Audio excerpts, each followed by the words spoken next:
Hello everyone, it's the Storyteller here. I've prepared something slow, eerie, and sleep-friendly for you tonight. Don't forget to like and subscribe, and let me know in the comments. Are you drifting off already, or still wide awake?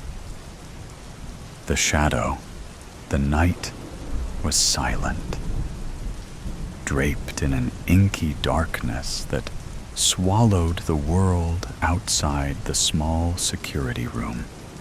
I sat alone, surrounded by an array of flickering screens that illuminated my face in a ghastly blue glow.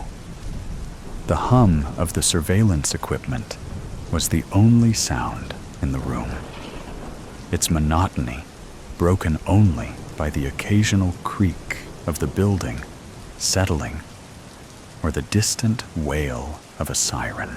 I was the lone sentinel, tasked with safeguarding the premises during the bewitching hours of the night shift. Hours had passed since I settled into my chair, my eyes diligently scanning the labyrinthine halls and desolate rooms of the building. Everything appeared as it should, empty, lifeless, and eerily quiet. But as the clock ticked deeper into the night, a sense of unease settled in the pit of my stomach. The air seemed charged with a palpable tension, as if something sinister lurked just beyond the reach of the camera lenses. I leaned forward, adjusting my seat and peering closer at one of the monitors. In the dim light, the corridor appeared to stretch endlessly, the flickering fluorescent lights casting long, ominous shadows on the walls. As my eyes darted across the screen, I saw a movement, a mere blur at the edge of the frame. My breath caught in my throat, and I focused on the camera, my heart pounding. There, in the grainy black and white footage, was a figure. It was tall and gaunt, its features obscured by shadows. The figure moved slowly, almost purposefully, down the hallway, its gait uneven and unsettling. I squinted, trying to make out any distinguishing features, but the face remained hidden. Shrouded in darkness, a shiver crept up my spine as I grabbed the radio at my side. "Central, this is security. I've got a visual on an unidentified person in Corridor C. I need backup." Static crackled before a voice responded, thick with sleep. "Copy that. We're sending someone your way. Stay on the line." I nodded, my eyes never leaving the screen. The figure continued its eerie saunter, disappearing momentarily from one camera's view, only to reappear on another. It seemed to be toying with me, always staying just out of clear sight. A phantom in the night. Minutes dragged on like hours as I awaited the arrival of my colleagues. The figure persisted in its haunting stroll, growing closer to the main entrance with every passing moment. I gripped the edges of the desk, my knuckles turning white, and watched in dread as it reached the lobby. As if sensing my gaze, the figure turned its head toward the camera, and I gasped. Its eyes, 2 points of cold, blue light, glowed in the darkness, fixated on the lens as if it could see me. I recoiled, my heart pounding so loudly that I could hear it in my ears. "Central, it's looking at the camera," I stammered into the radio. "I need someone here now." The response was a garbled mess of static and fragmented words. Desperation clawed at me as I watched the figure approach the security room. It moved with an unnatural grace, its movements silent and deliberate. My fingers fumbled for the door lock, and I managed to secure it just as the figure reached the hallway outside. The lights flickered, casting eerie shadows across the room, and I pressed myself against the wall, my breath shallow and rapid. I could hear its footsteps now, soft but deliberate, as it approached the door. Each step sent a chill down my spine, and I prayed that the lock would hold. The figure stopped just outside the door, and I held my breath, willing myself to be invisible. Through the frosted glass window, I saw its silhouette, tall and imposing. Its hand reached out, fingers curling around the doorknob. I bit down hard on my lip to stifle a scream. My entire body tensed, ready to bolt at a moment's notice. Seconds stretched into an eternity before the figure withdrew its hand, and I heard its footsteps fading away down the corridor. Relief washed over me, but it was short-lived. The building seemed to groan and sigh around me, the very walls whispering secrets that I couldn't comprehend. Summoning my courage, I cautiously unlocked the door and peeked into the hallway. It was empty, devoid of any signs of the figure. I hesitated for a moment before venturing out, my flashlight casting shaky beams of light across the walls. The air was thick with a sense of dread, and I could feel unseen eyes watching my every move. I retraced the figure's steps, my footsteps echoing in the empty corridors. Each flickering light and distant sound sent my heart racing. I couldn't shake the feeling that I was being followed, that the figure was still there, just out of sight, waiting for the perfect moment to strike.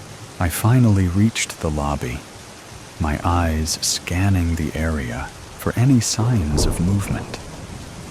The room was still, the silence broken only by the distant wail of sirens.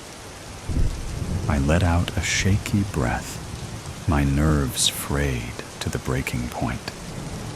Whatever had been in the building with me was gone, but its presence lingered, a haunting memory etched into the very walls. I made my way back to the security room, my steps quickening with each passing moment. As I entered, I glanced at the monitors, half expecting to see the figure staring back at me. But the screens were empty, showing only the empty halls and deserted rooms. I sank into my chair, my hands trembling as I reached for the radio. "Central, this is security. I think it's gone. I don't know what it was, but it's gone now."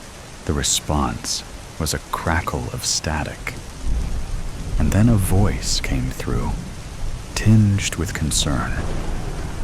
Are you all right? Do you need medical assistance? I hesitated for a moment before shaking my head, even though I felt far from all right. No, I'm fine. Just shaken up. I'll be okay. The sun began to rise, casting a faint light through the windows and dispelling the darkness that had settled over the building. My relief was palpable, but the memory of that night would forever haunt my dreams. I had come face to face with something beyond explanation, something that defied logic and reason. As the day shift arrived to relieve me, I gathered my belongings and made my way to the exit. The building, once familiar and comforting, now felt alien and menacing. I stepped out into the daylight, the warmth of the sun, a stark contrast to the cold grip of fear that still clung to me. I glanced back at the building one last time, my eyes drawn to the security room window. For a brief moment, I thought I saw a flicker of movement inside, a shadowy figure standing amidst the monitors. But it was gone in an instant, leaving me to wonder if it had ever been there at all. I walked away, my footsteps quickening with every step. The world around me seemed to blur, the events of the night replaying in my mind like a nightmare. I didn't know what I had encountered, and I wasn't sure I wanted to. Some things, it seemed, were better left in the darkness, where they belonged. A thin tether of domesticity. My new wife adopted a rescue dog that came into my surgery for a simple vaccination. Typically, I try to keep a professional distance, but she fell in love with the shaggy mutt, and I was trying to be a good father to her son, little Nate. She called the dog Catch. What fun it was to make Catch fetch. Fetch, catch, fetch, catch. It was a big tease. Faking throw ball. Making that big dog lope about looking for the ball. And one day, my stepson joined in the fun. Fetch, catch, he cried, swinging his arm in that clunky toddler way. Catch followed the arc of the make-believe ball through the air, but suddenly something snapped in that canine mind, and the thin tether of domesticity severed when the dog realized it had been fooled by a small boy. Every dog is a wolf. Nate, a naked ape, didn't have a chance. I am a vet, and normally I am unaffected by blood and suffering. But this was different. My new wife lost her mind. And in that moment, I operated on a primal level of panic. I wrapped the gore in a plastic shopping bag and rushed Nate to the hospital, where the ER doctors stitched up his torn face like a patchwork quilt. But they were unable to reattach Nate's mangled arm. If only I'd been a few minutes earlier. If only I'd packed the arm in ice. I am a veterinarian, for God's sake. I am also a goddamned fool. I got back to the house that night, and first thing, I dragged the dog out behind the shed. The dog was innocent, I suppose. It was my new wife that brought the brute into our lives. Pitiful yellow eyes, whimpering remorse, the dog crouched low, and I blew its sorry brains out with my hunting rifle. Grief swells until it shrouds the entire universe in gray. Then it shrivels down to its hard black core and buries itself in your heart, where every other beat is a pulse of anguish. With grief comes anger, blame, and remorse. My new wife was a mess. The wounds healed, but Nate's face was puckered by scar tissue into a permanent rictus of surprise, and the shocking angularity of his right shoulder was a constant reminder of horror and loss. I spent a fortune on plastic surgery, which moderated the facial disfigurement so that Nate could move around in public without attracting too much attention. And when Nate was old enough, his prosthetic limb, the training wheel arm, was upgraded to a sleek, robotic carbon fiber contraption that he controlled by twitching the muscles in the shoulder. He was a passable imitation of a teenager, but joy and hope seemed absent. Sports and clubs and friendship too. He spent hours alone in his bedroom. The one-armed boy, her damaged son. Nate's mother was immobilized by grief, which soon turned to irreversible and ever-deepening depression. She grew thin and weak, listless and atrophied. Her face became an ashen mask. She became a passenger, a burden, useless to me, and she avoided the boy. She couldn't bear the sight of his missing limb. She couldn't bear the daily reminder of her terrible error. Finally, with her maternal and spousal duties fully abandoned, she one day went to collect the mail from the mailbox at the end of the driveway and never returned. Months later, her skeletal remains were found by a road cleaning crew on a quiet stretch of I-95. In her pocket, they found a picture of little Nate, pre-accident, still precious and whole, with his right arm draped over the neck of the dog. Madeline Marks, a comely senior at the high school, invited Nate to the school prom. It was an improbable match, but I was desperate to see Nate achieve a modicum of happiness, independence at least. So I said a little prayer and hoped for the best.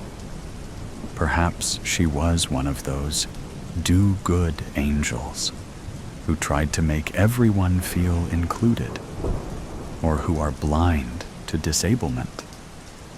But something felt wrong. The children at Nate's school were relentless bullies, tortured Nate with minor humiliations. My suspicions were substantiated later that night when Nate returned home early, alone, in tears. He was carrying his prosthetic arm like a piece of salvaged wood. It was covered in filth and looked badly damaged.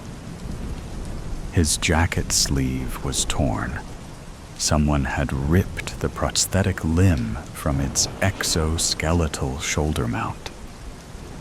I intercepted Nate, got a slice of the tawdry story out of him before he stormed up to his bedroom and slammed the door. Evil sometimes wears a pretty face. Nasty Maddie, bad girl Maddie, I ask you as a man, what would you have done? From grief to anger, from anger to vengeance and retribution. We are talking of a short journey. The next day, Maddie's mother phoned and screamed groundless accusations at me. Where was Maddie? What did Nate do to her precious daughter? Nate was a schemer, a druggie, a weirdo, a monster. I was worse. I created the monster. It was true. This was as much my fault as anybody's. As a father, I was a failure. Not that I ever wanted the role. The police arrived with a warrant. They confiscated Nate's computer, and they asked him a lot of questions, which caused the scars on his face and neck to flare up bright crimson with suppressed shame and rage. The police were persistent. This strange-looking boy with the disfigured face and the articulated claw hand was their prime suspect. But Nate knew nothing. Maddie left him and went off with an older boy. She was probably on the lam in Augusta or Portland. It was a lewd prank to impress a clique of friends. It was a high school hazing, a warped Stephen King dare. Onlookers, teen boys and girls, laughed at Nate as he tried to pull the prosthetic from out of the toilet bowl, where Maddie's boyfriend had jammed it into the trapway. Nobody helped. The police detective, a pit bull man, took notes. A prank would not account for Maddie's absence.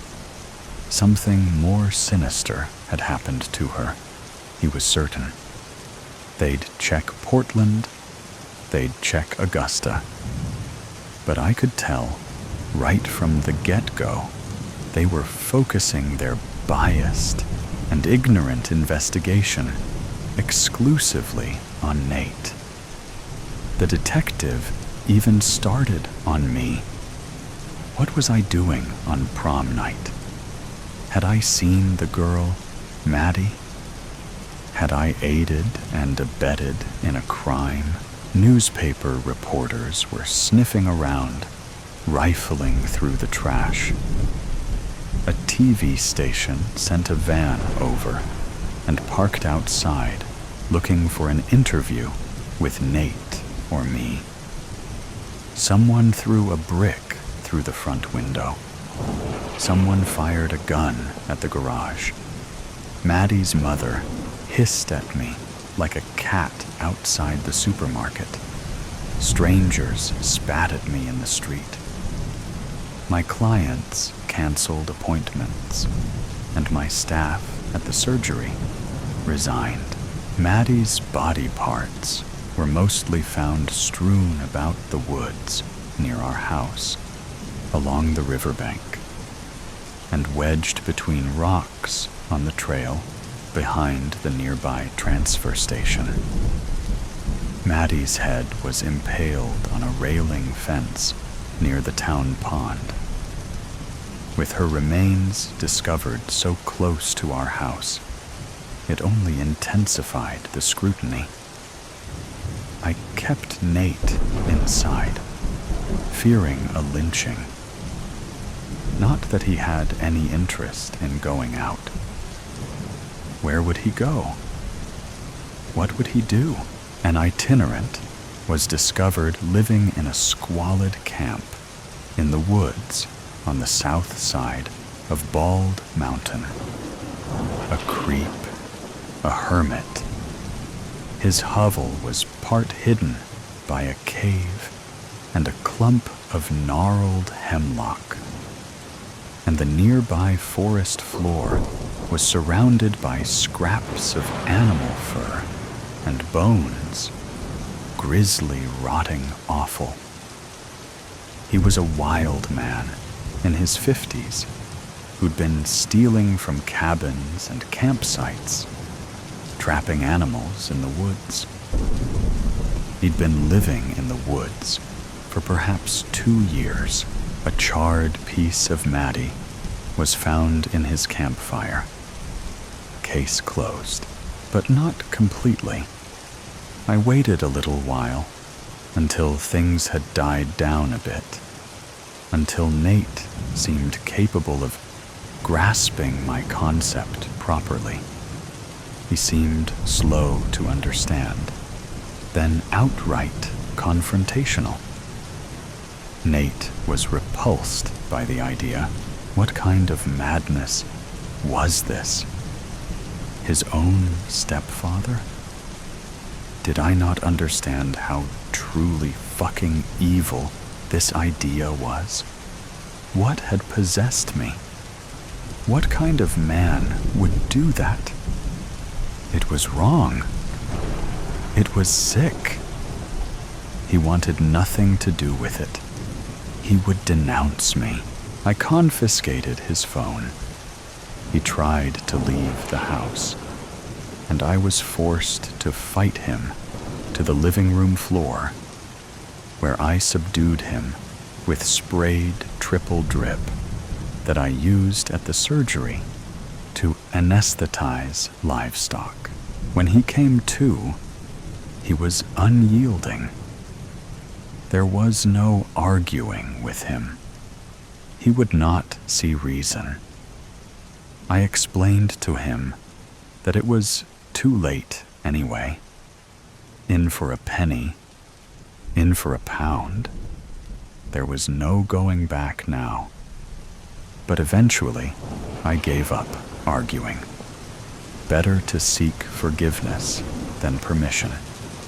I dosed him up for surgery. Once Maddie's arm was properly unfrozen, it turned out to be a pretty good match in terms of skin tone and musculature, though perhaps a bit smaller than I would have liked.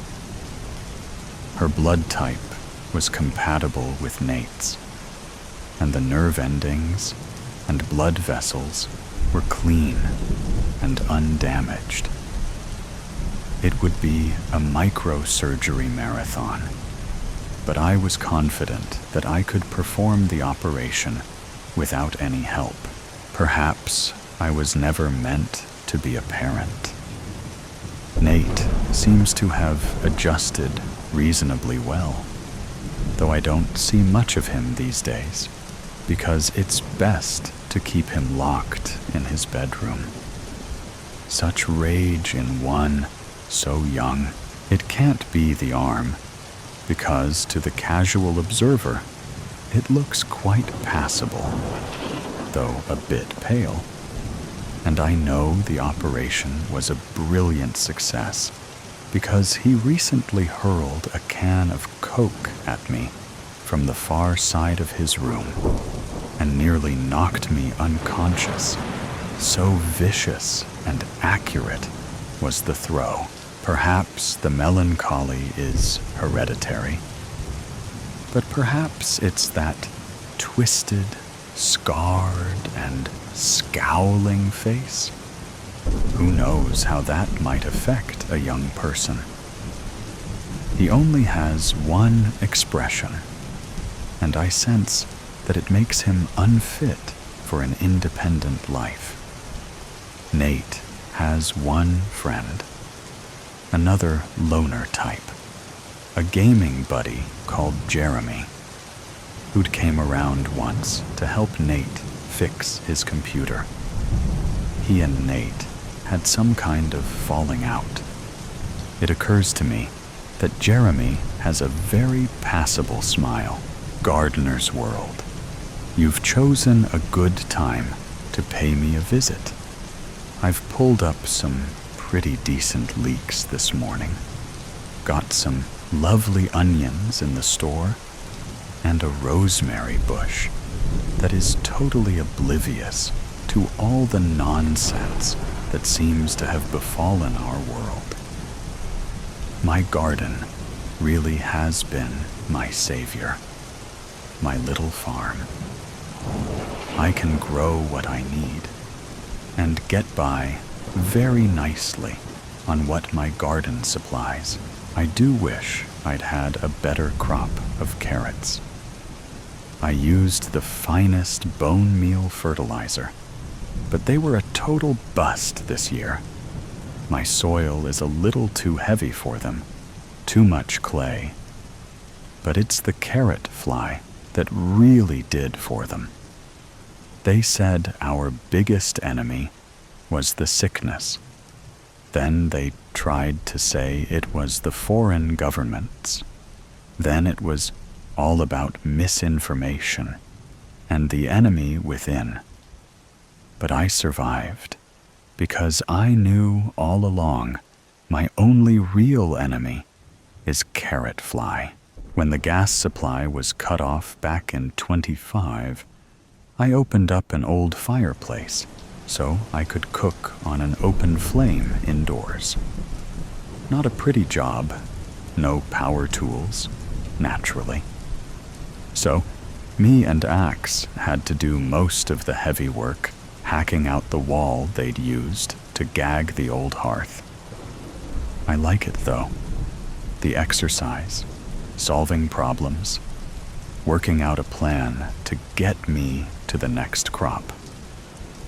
Most of the stuff we've lost, I didn't care for anyway. You're lucky today with the weather.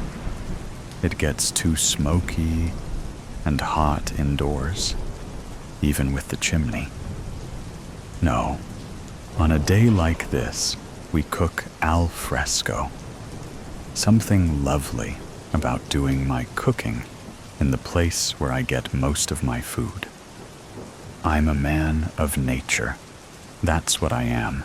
You saw my roses on the way in, didn't you? It's the roses and the raspberry canes that bring people to my garden. I took part of the fence down so people can see them more easily, so they can come in and explore. Fancy that. In times like these, someone actually taking part of a good, strong fence down. Well, there's method to my madness. I like to have visitors. Brought you here to me today, didn't it? Relax. Enjoy the sun. Would you like some water? I've got plenty. Since the neighbors have been thinning out, I've been using their houses' guttering, as well as my own, to collect the rain. Been able to grow in their gardens, too. That's why I'm doing so well in these tough times.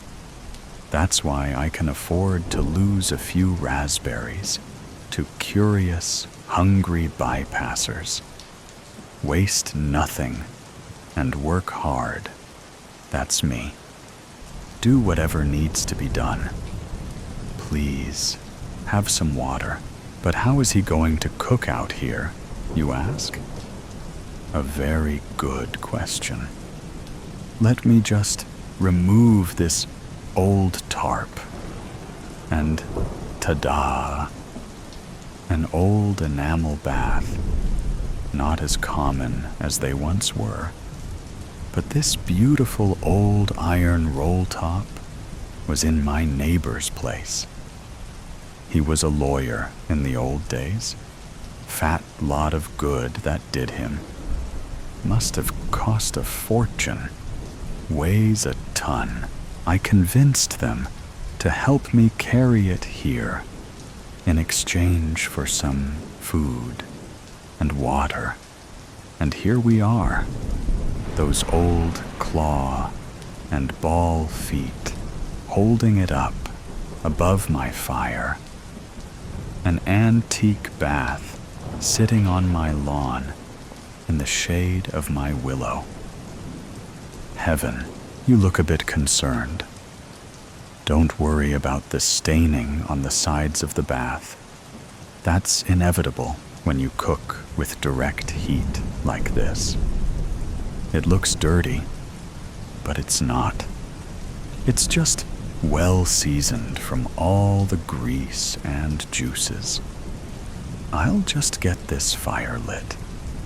Thank you for gathering all of this wood, by the way. Told you I'd trade you for water and the raspberries, didn't I? I'm a man of my word. We'll need a couple of buckets of water for the tub. And what else? I think today we'll have a couple of these leeks. No carrots, though. Curse you, carrot fly. And I think we'll have a big, dirty handful of the fresher stems from my gnarly old rosemary bush. Don't worry, the heat will kill the germs. I'll use some of this too. Take a look. It's a pot of fat. My grandma would have called it dripping. You must keep this stuff. It's more valuable than gold, literally, these days. I preserve it whenever I cook. It's full of calories and protein and goodness. It keeps for ages. I've got a cupboard full of it. This is from the last few rabbits I cooked. It's a bit of a cocktail, to be honest. Rabbits, rats, squirrels, street rats, raspberry thieves. Only joking, they weren't thieves. You're not a thief. I can spare a few raspberries. I'm going to get this beautiful stuff, nice and hot, and then get the leeks in there. Then the water and the rosemary. Axe, get over here, you big lump. He looks brutal, but I keep him sharp enough to chop the leeks. Look, he's bright as a sushi knife. I can use him to shave. Look close. There now. A slice of leek you can see through. That will just melt in the fat. My mouth is watering. Did you hear that? I love that sound, that sizzle. The popping twigs under the bath. The first chunk of leek sliding around in there, in all that greasy goodness, hissing and cackling. The sun weeping through the old willow. No more horrible planes overhead. No traffic. No more reports about all the doom and gloom. No more sirens. Just a sizzle and a pop, and the waft of home cooking on the late summer breeze. Potatoes. How could I forget potatoes? I sometimes think I'm losing my mind. Not many of this year's crop left, but this is the best way to use them. They add body. Oh, that was unintentional, sorry. Please don't be upset. Poor taste has no place in my garden. Well, I must say, it's been nice to have someone to talk to other than Axe. It has been a while. The raspberries will be dying off soon, and the roses won't last for much longer after that. I suspect I'll be getting fewer visitors.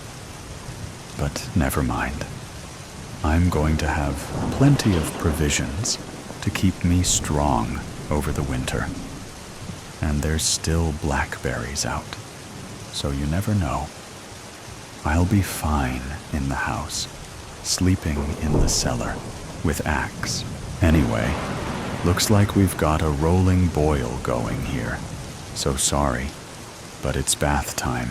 I am the silence between heartbeats. I'm talking to you. Yes, you. Don't pretend you didn't notice. That creak that whispers you tried to dismiss as nothing. It wasn't. I've been watching, listening. You've felt it, haven't you? That cold shiver crawling down your spine when you thought you were alone, when you told yourself the darkness was empty. But it's not, and neither am I. You're not scared? Oh, you will be. Do you know what bones sound like when they break? It's not the quick snap you're thinking of. No, it's much worse than that. It starts with a groan, like a branch struggling under heavy snow. Then comes the splinter, slowly, jagged. Bones are splitting apart, and fibers are tearing like meat from the bone. Have you ever heard someone scream while their bones are being shattered inside them? No? That's the sound I made before I became this. It wasn't quick. No, the first bone that cracked, it was my hand. I remember feeling the skin tear and muscles snapping like twine stretched to the breaking point. Then, the grinding started. Oh, you don't know the horror of that sound. Teeth on glass, nerves ripped apart, a shriek of agony trapped in your skull. My ribs didn't just break.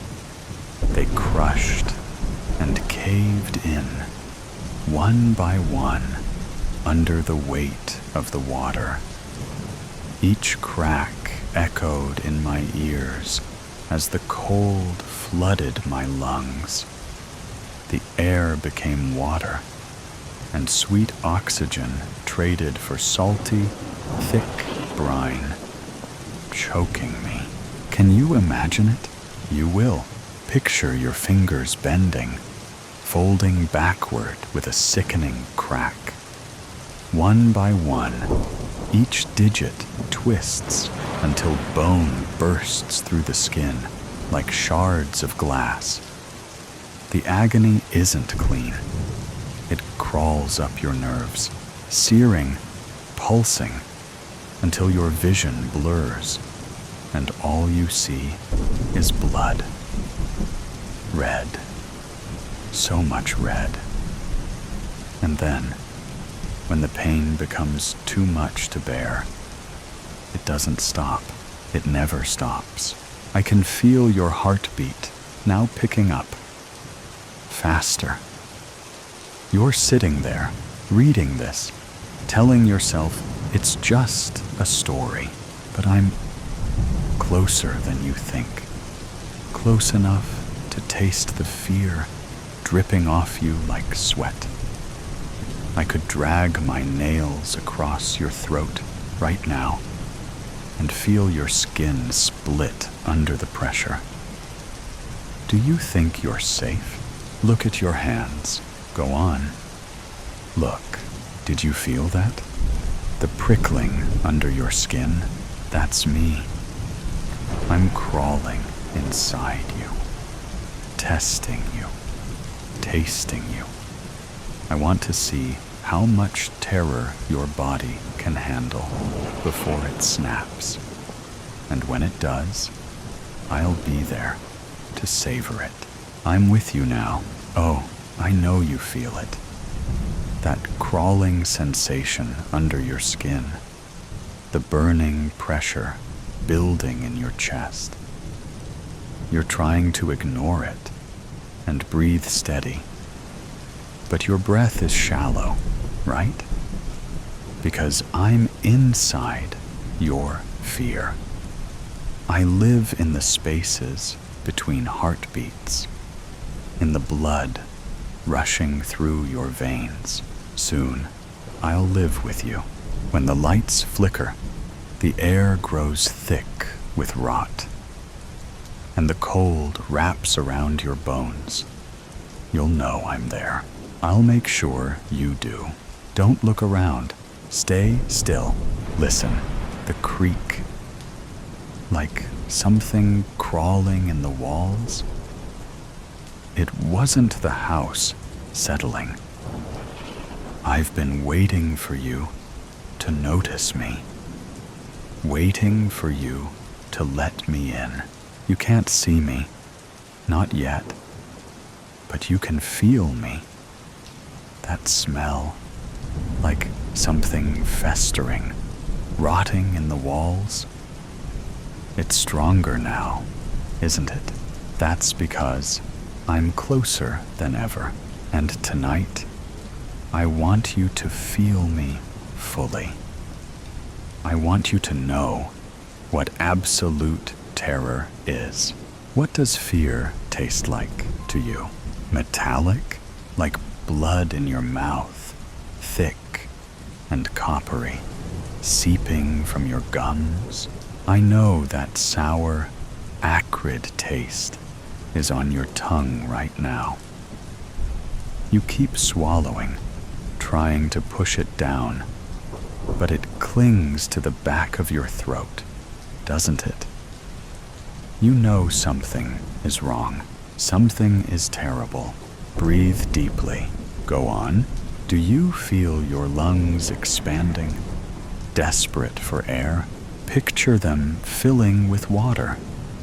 Thick, cold, briny water crawls into your throat, clogging your airways and spilling down your chest until your lungs are swollen, heavy, and useless. You want to scream, but only bubbles rise, and they taste like salt and blood. You try to claw at your throat to free yourself from drowning, but your fingers break under the strain. Snap, crack. Your knuckles fold inward like brittle sticks. That was my death. And now, I want you to feel it. You're shaking now, aren't you? Your palms are slick with sweat, rubbing together to find warmth and friction.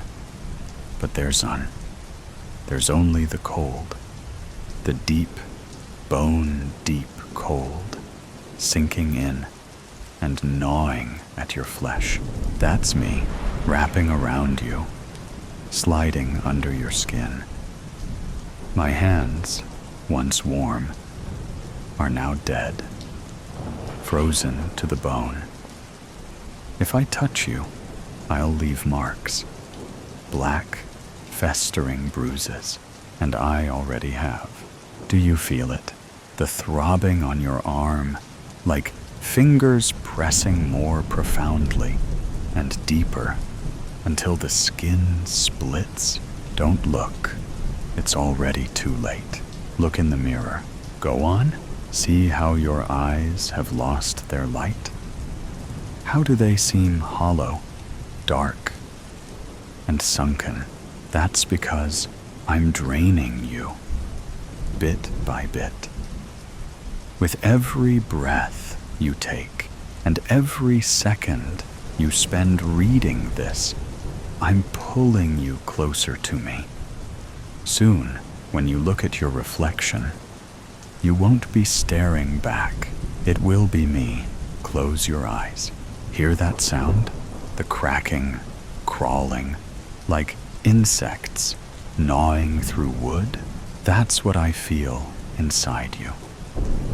Burrowing, eating through your nerves, tearing you apart from the inside, leaving nothing but rot and ruin. Do you think so?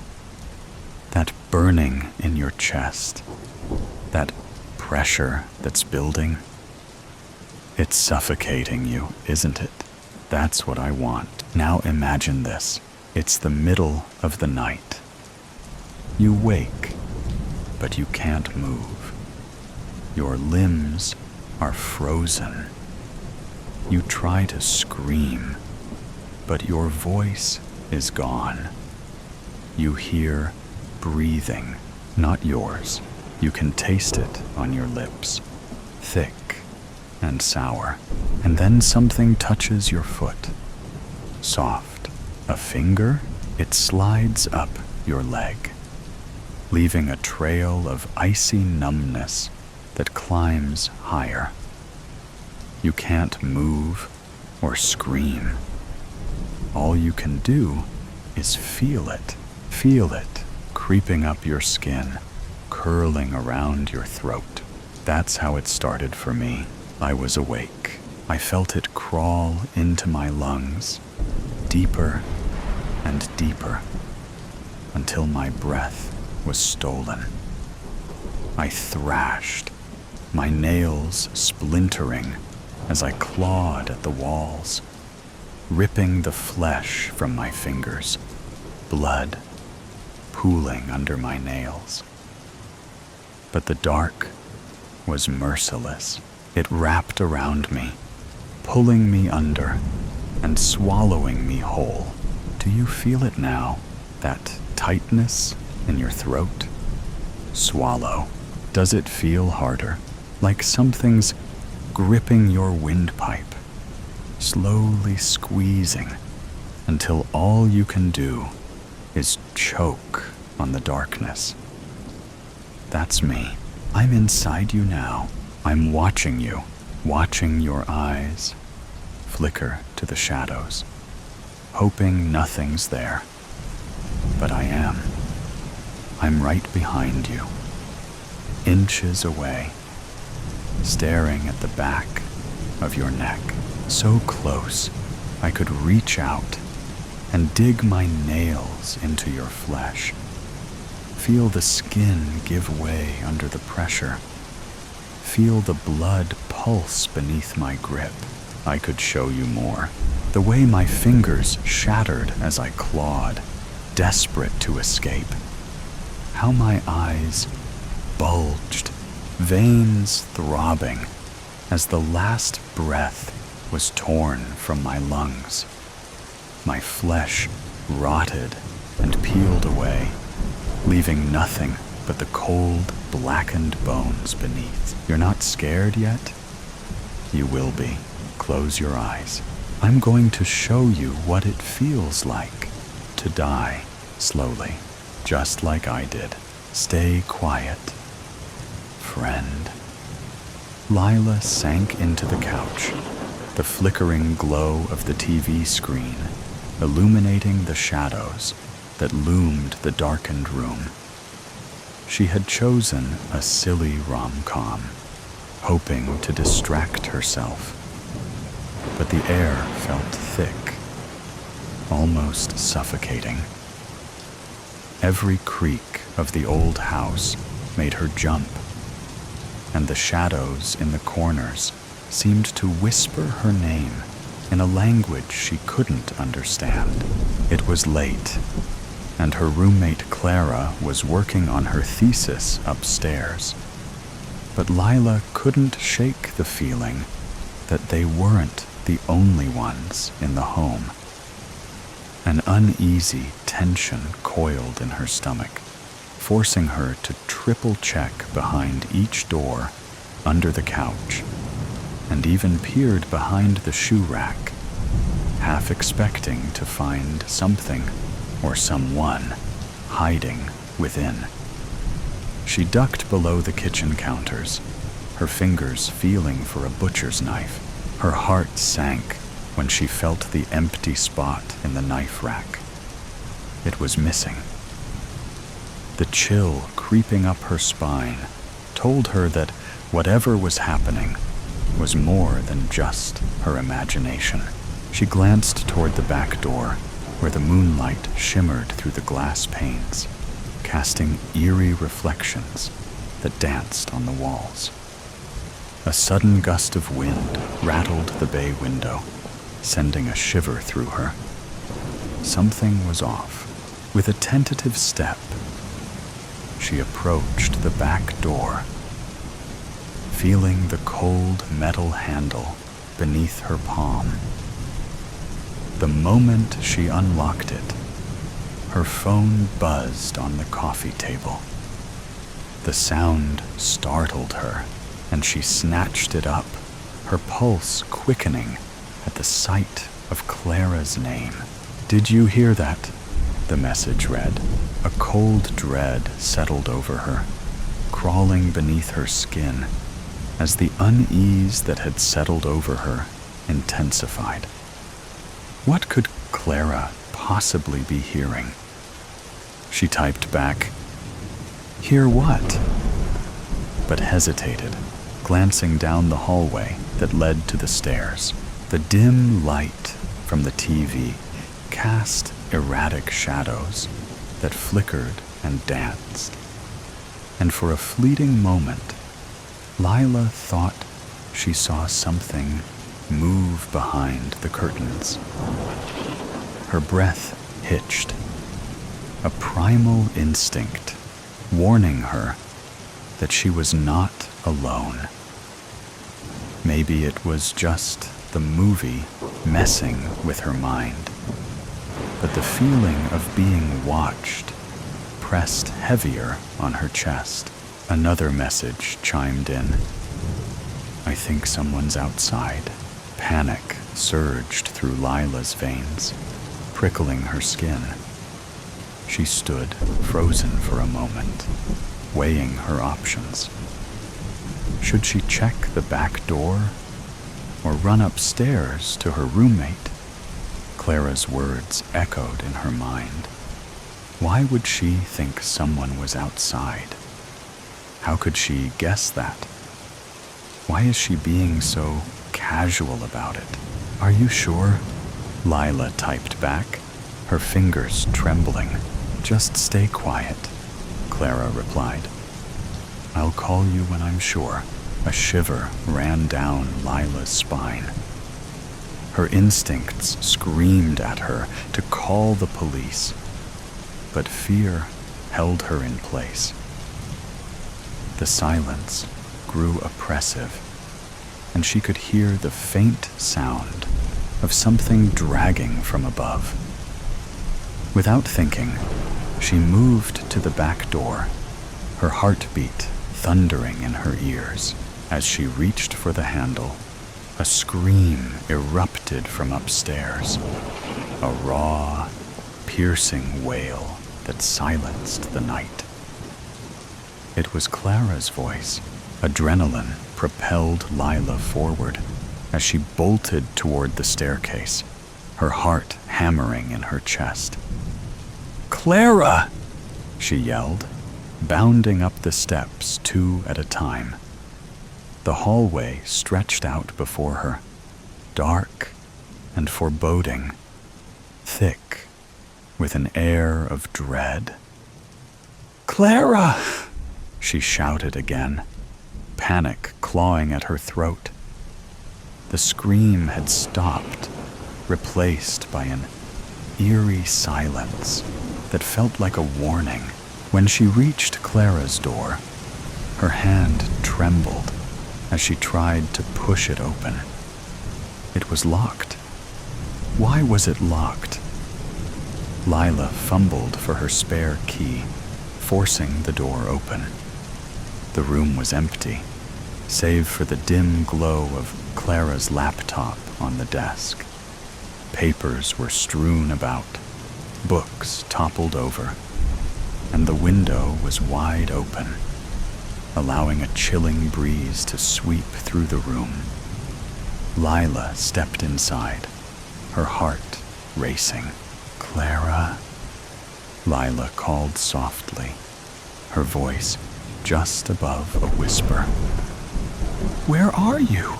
Suddenly, she heard a soft rustling from the bathroom. Her breath caught, and fear settled like a stone in her stomach as she approached, each step feeling heavier than the last. She reached for the door, her mind racing with images of Clara being attacked. She hesitated, her hand hovering over the handle, glancing back at the open window that seemed to beckon her to escape. Then her phone buzzed again, illuminating the screen with another message from her roommate. "Don't come in." Lila's heart sank, and a sense of dread washed over her. The message was sent from Clara's phone, but something felt wrong. "Are you okay?" she whispered, her voice barely audible. The rustling from the bathroom stopped abruptly, replaced by a suffocating silence that wrapped around her like a shroud. Lila took a step back, cold sweat prickling her skin.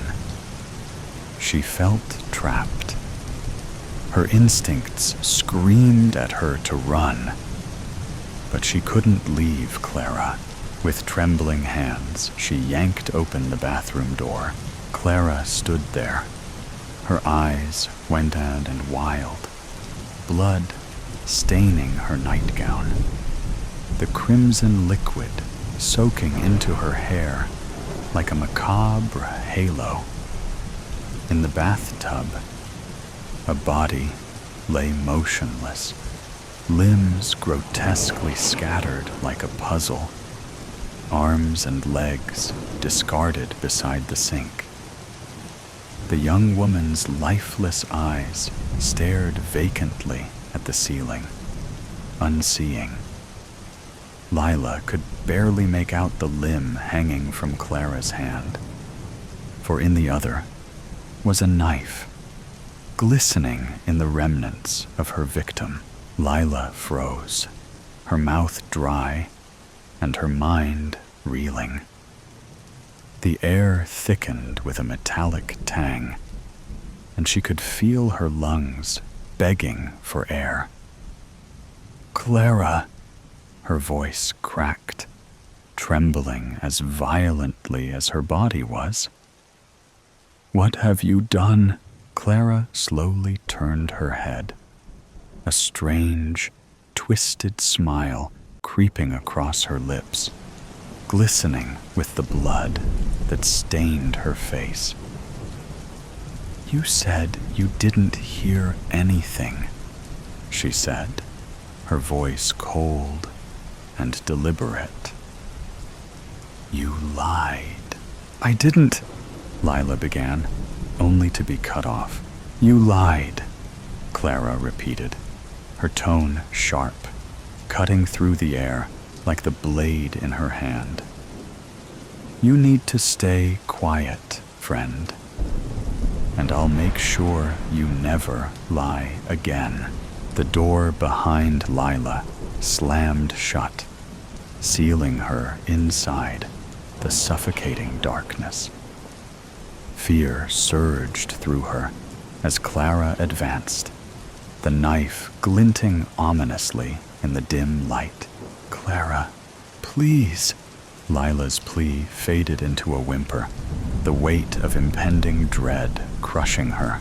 Without warning, Clara lunged forward, the blade slicing through the air with a cruel precision.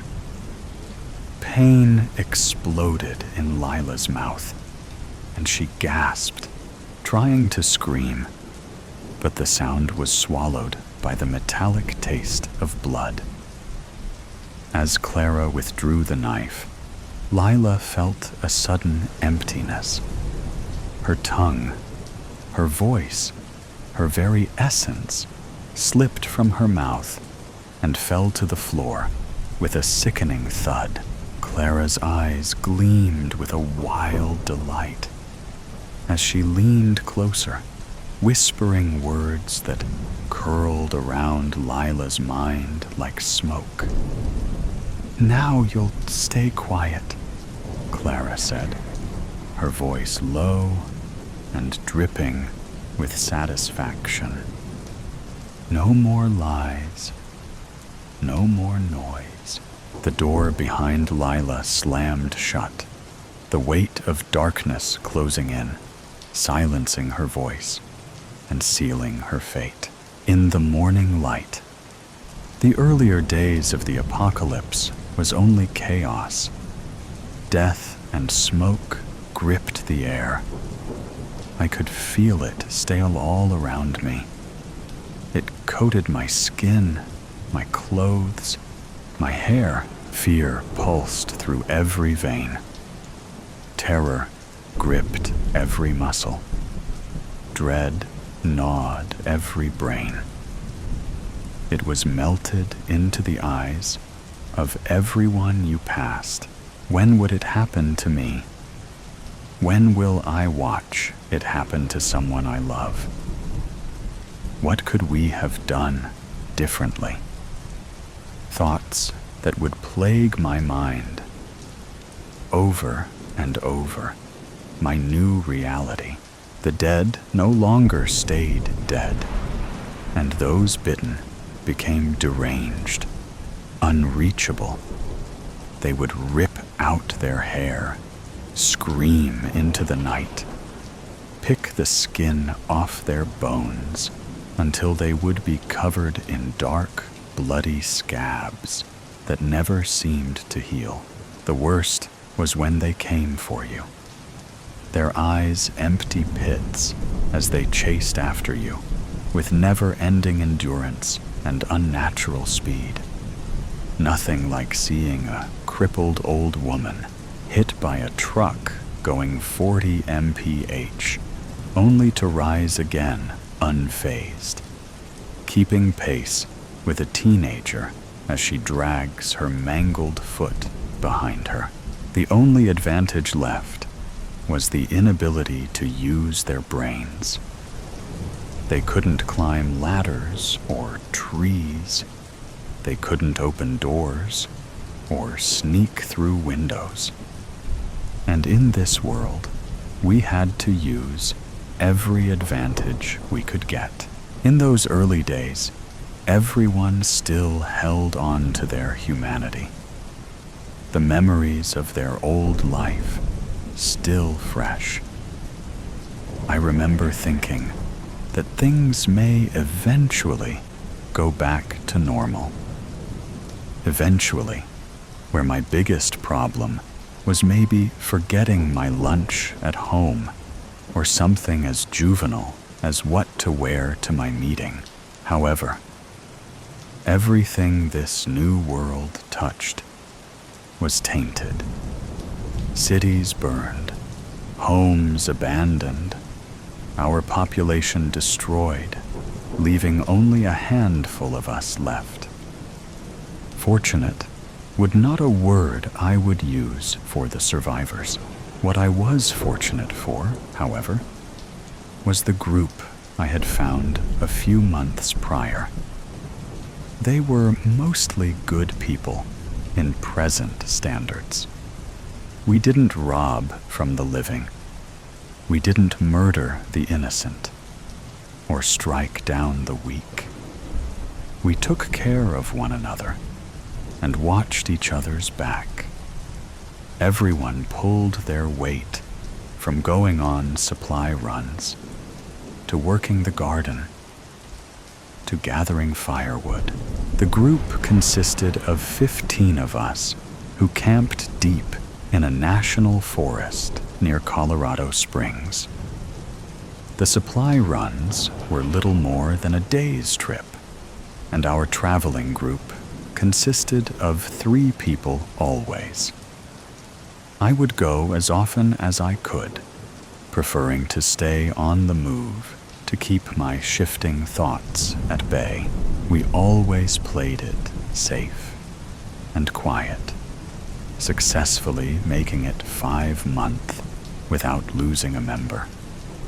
This should have brought me an ounce of comfort, that it has been a while since we lost someone, so it must mean we were getting wiser.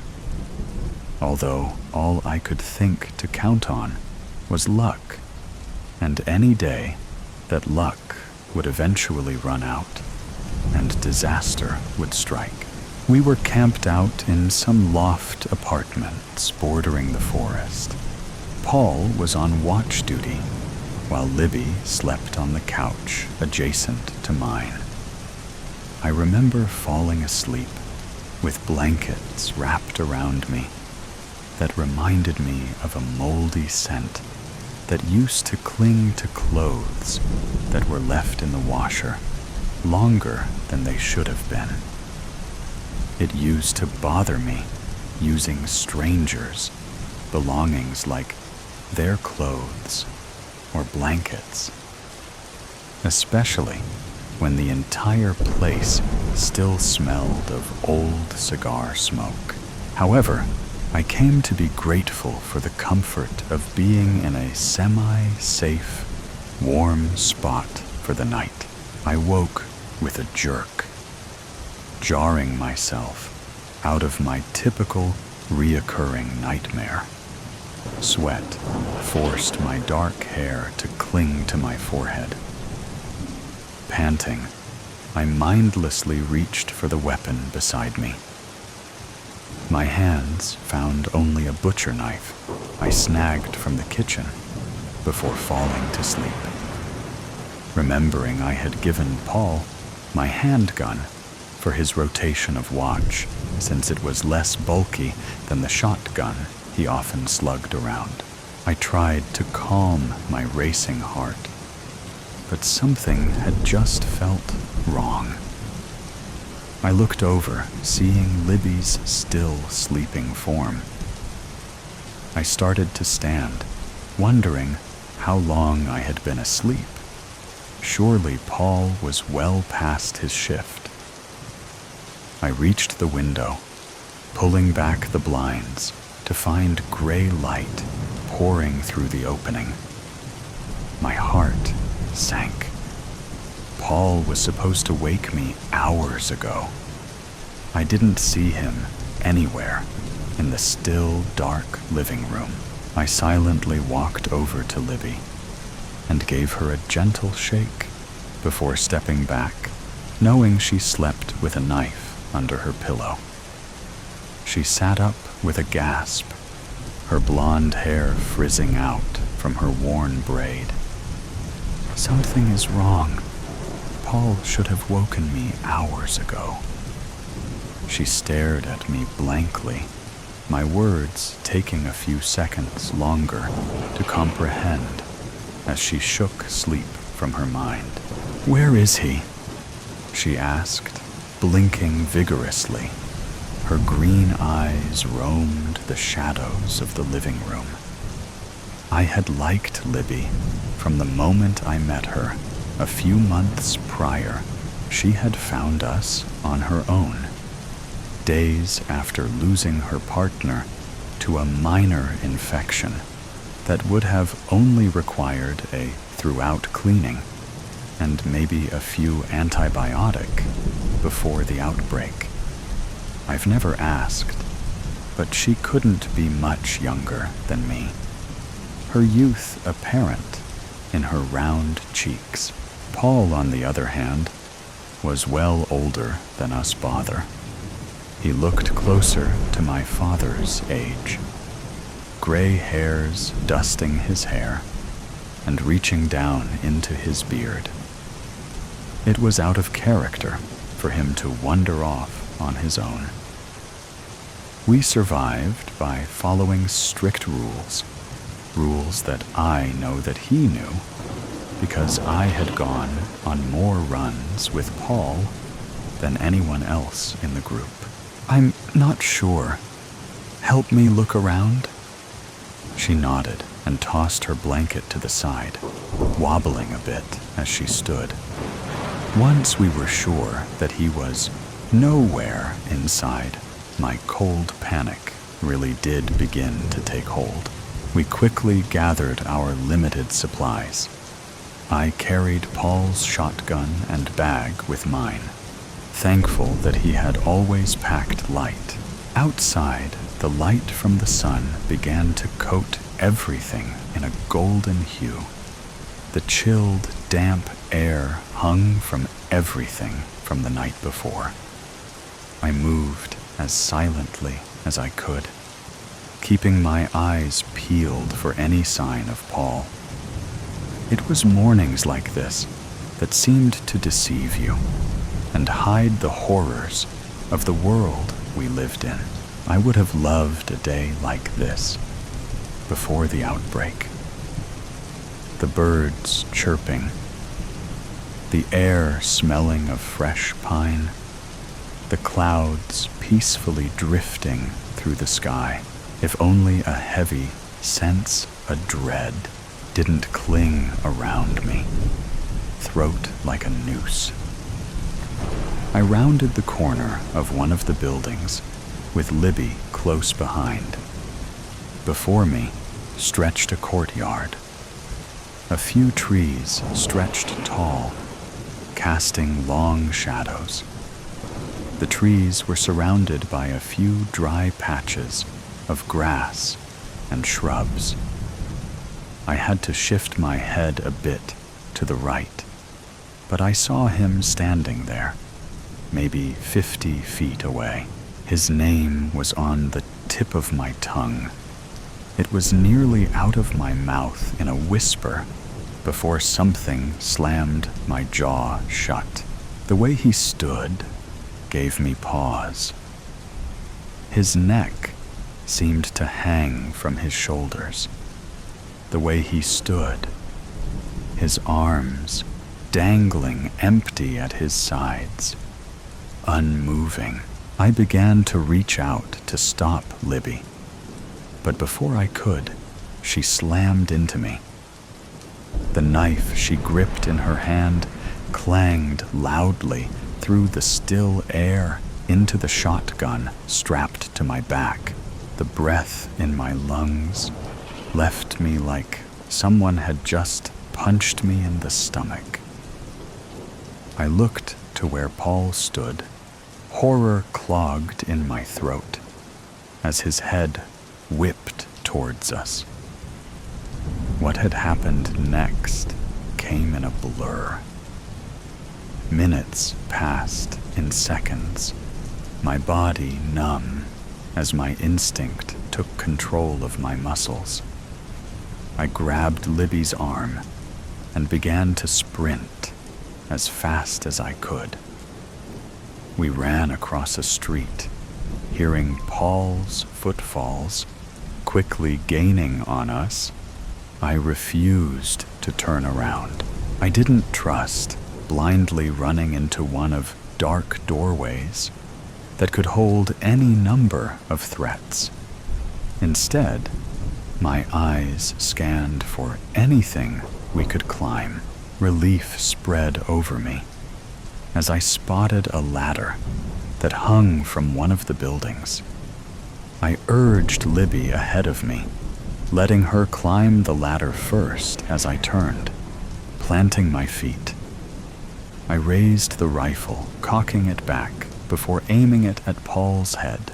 I fired before my fear could choke me. His nearness unsettled me. He dropped hard to the ground, unmoving and lifeless, his body skidding against the pavement, twisting unnaturally as it landed. I turned, climbing the ladder after Libby. My mind played over what I saw before the bullet ripped through Paul. In a flash, I saw blood that coated Paul's throat, but not from a bite. It looked more like a slash from a blade. I tried to focus on the placement of my hands on the rungs of the ladder, but my mind buzzed. Finally reaching the top, I froze, overlooking onto the roof, where Libby stood motionless. Before her stood a man. His hands reached out before him, as if he were trying to calm a spooked animal. Without thought, I pointed the rifle directly at him. Below me, I was faintly aware of the infected down below, gathering at the base of the ladder. Their frenzies, gargled sounds, reaching my ears. However, all my focus was on the man on the roof. His attention turned to me, and in that instance, shock radiated through me. I knew this man.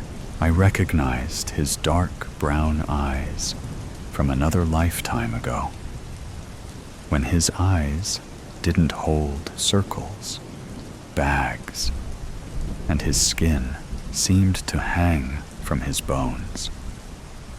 He had worked in my department. For years we had walked the same halls and attended the same meetings.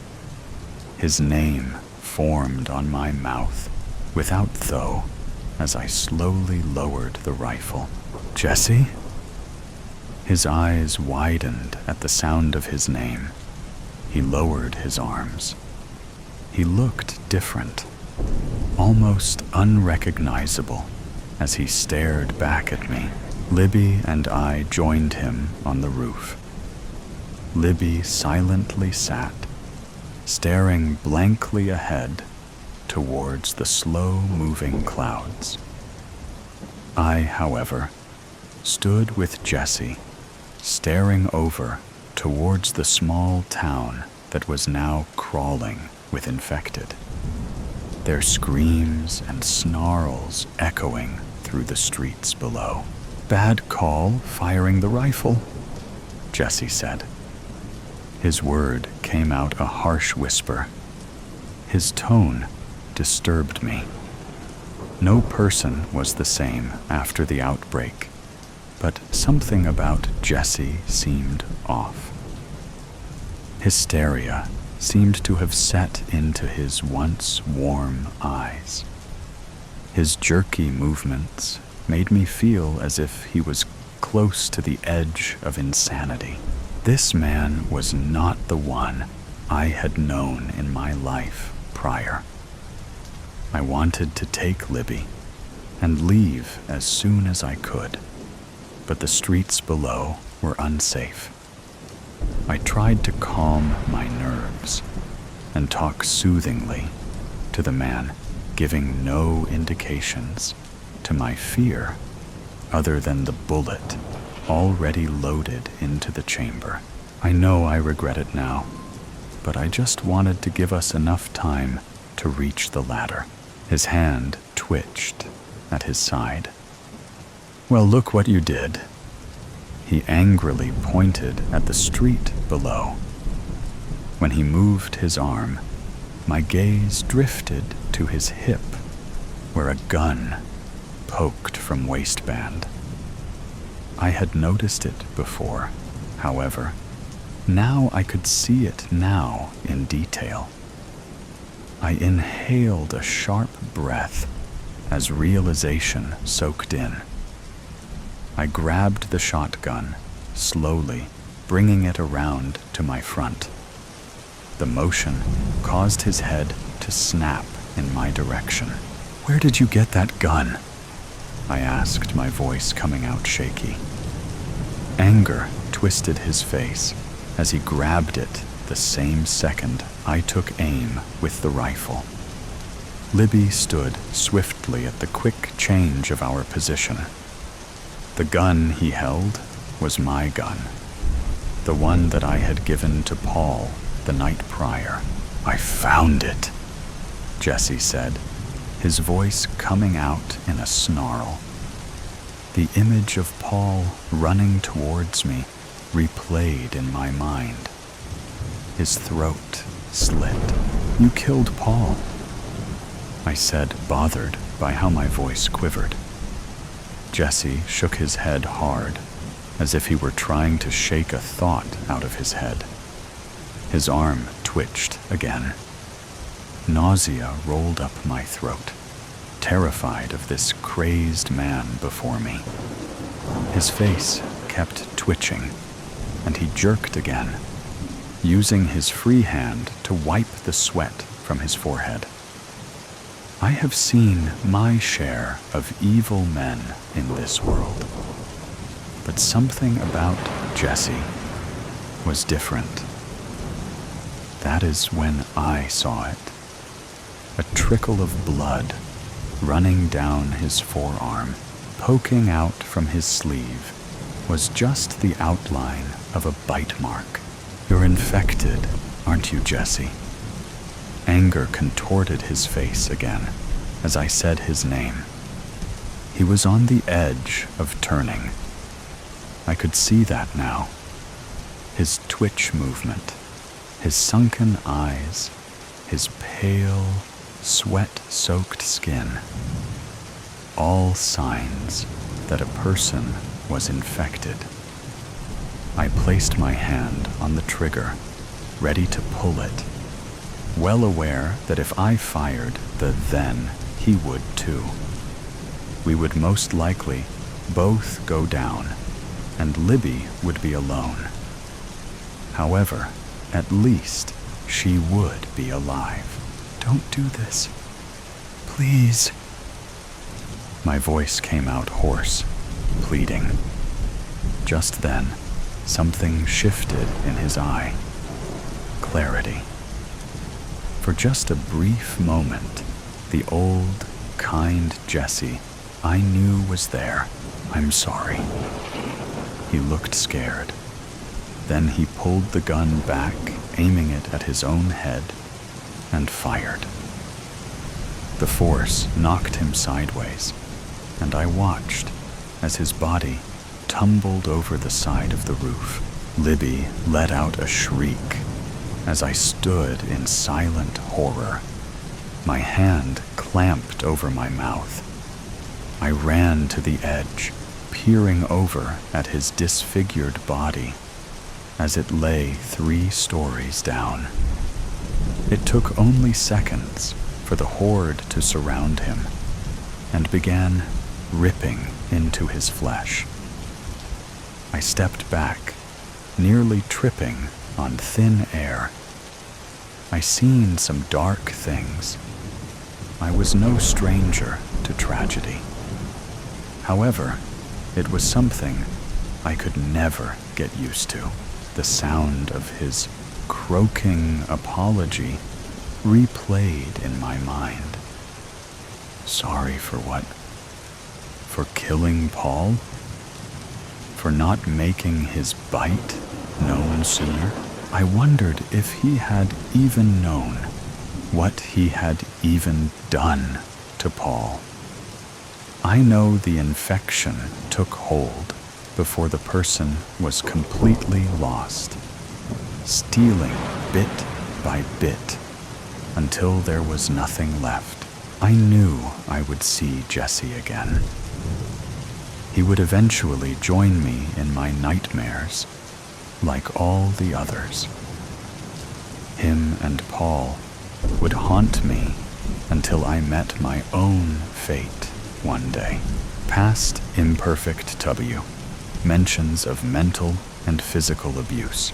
Bill sat bolt upright in the hotel bed, heart pounding to a familiar refrain. The dream had reasserted itself with a vengeance from the moment he'd seen the updated list of people attending the conference. One name had stood out.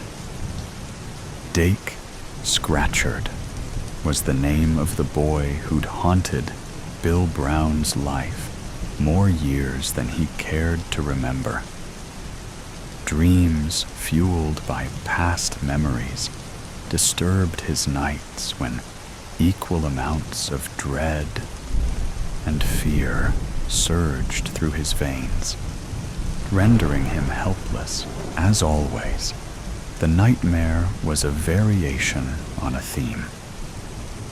In it, Bill was a teenage boy running from the gang.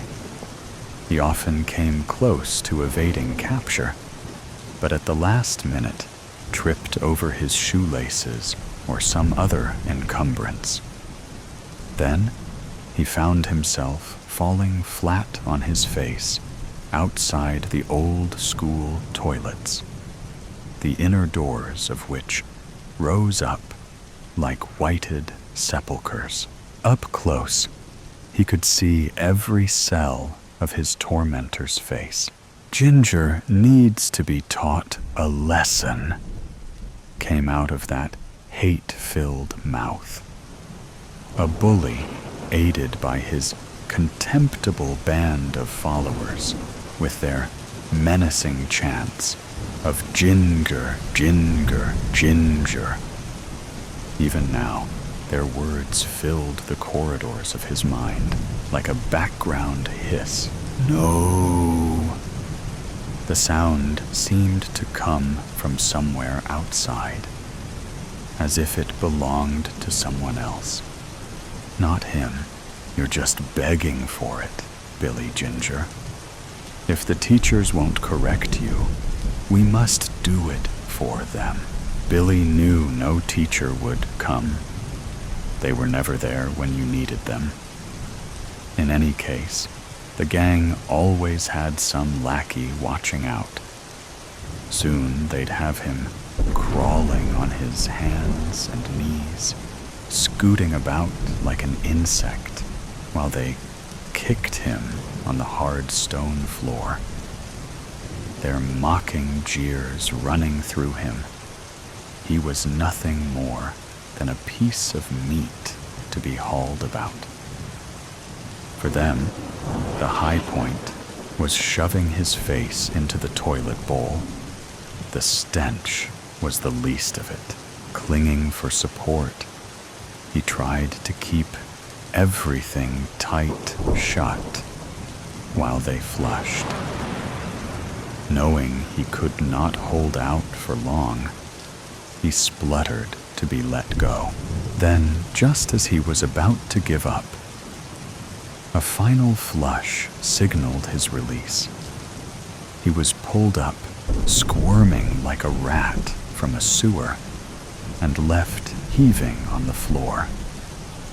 For a few minutes, he lay there curled and defenseless, all resistance gone, until the next time, and the time after that. Something so primal, so feral. He could smell it now. Even after all this time, he was defined by it, as if the abuse had become part of a warped pattern of D and A, making him only half human. But somehow, he'd known he was worth more than that. At least his dog seemed to think so. Through it all, the only thing that kept Bill going was the thought of the black Labrador faithfully waiting in the porch. Back home, Kelpie licked away the wounds and salt tears, stayed beside him till the pain subsided. Without Kelpie, he would not have survived, for the purity of a dog's heart knows no bounds. Switching on the bedside lamp, Bill waited until his breathing steadied. Coughing, he climbed into a dressing gown and stepped out onto a small balcony. In the courtyard below, the air was prescient with a damp chill. A few lone trees were scattering leaves marking the onset of winter. Inhaling a sneaky cigarette, Bill considered his options. It had all happened so long ago, yet the dream had reignited the past, making him feel he could never escape its clutches. If Bill recited the facts of his life enough times, he almost convinced himself of their worth. On paper, he'd worked hard, got married and divorced, and had a son he barely saw. He'd mostly married his wife to please his father because she came from a better background, and look where that had got him.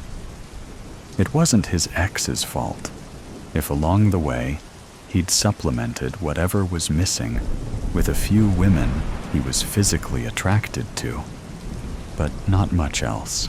In the end, it had been like ships passing in the night, all except for Bella. With her, he'd come close to casting a loveless marriage aside, but in the end, something had stopped him. The risk of getting it wrong had been too great, but all that was in the past. Although Bella had recently returned to the company where they both worked, albeit in a less demanding role, he rarely saw her these days. And according to rumors, she was now with someone in the shower. Bill imagined washing the past down the plug hole. Soon he planned to do just that. The only fly in the ointment, of course, was Bella. He wasn't sure whether she'd be attending the conference. Really, bumping into her was the least of his worries. But if he did, so be it. He hadn't actually seen her name on the list of attendees, so it seemed unlikely. Overall, it would be easier if she didn't attend, because that afternoon, Bill was making his first big speech in his new role as Regional Operations Manager. As if there wasn't enough going on without having to deal with affairs of the heart. The speech, eagerly anticipated, was expected to be the highlight of the day. In the hotel room, examining the set of knives his father had given him as an 18th birthday present, Bill was confronted by powerful emotions. Before him were a dazzling array of sharp pieces, all with wooden handles for an extra firm grip. It was almost pleasurable selecting the one with the pointed end. He carefully placed it in a sheath and adding it to a concealed section of his briefcase. In the mirror, he observed hair that was thinning a little at the sides. Other than that, it was still thick and brown, with just a hint of chestnut. Impressive in a well-cut suit, he was tall enough to be considered distinguished. To some, his features might be regarded as handsome. His eyes, however, were preternaturally bright. Sighing deeply, he exited the room. Clutching his laptop and briefcase, he made his way along the plushly carpeted corridor, entered the lift, and headed the 3 floors down to the conference room area. Psyching himself up for whatever lay ahead, he focused on his achievements. Only by drawing on every retail milestone was he able to make sense of the wasteland that was his emotional life. His mind's eye framed the certificates that took pride of place on his home office wall, charting his journey from sales assistant to the coveted role of Regional Operations Manager for one of the country's most successful chain stores. Stores that sold fashionable clothes and accessories for prices most people could afford. Ciao.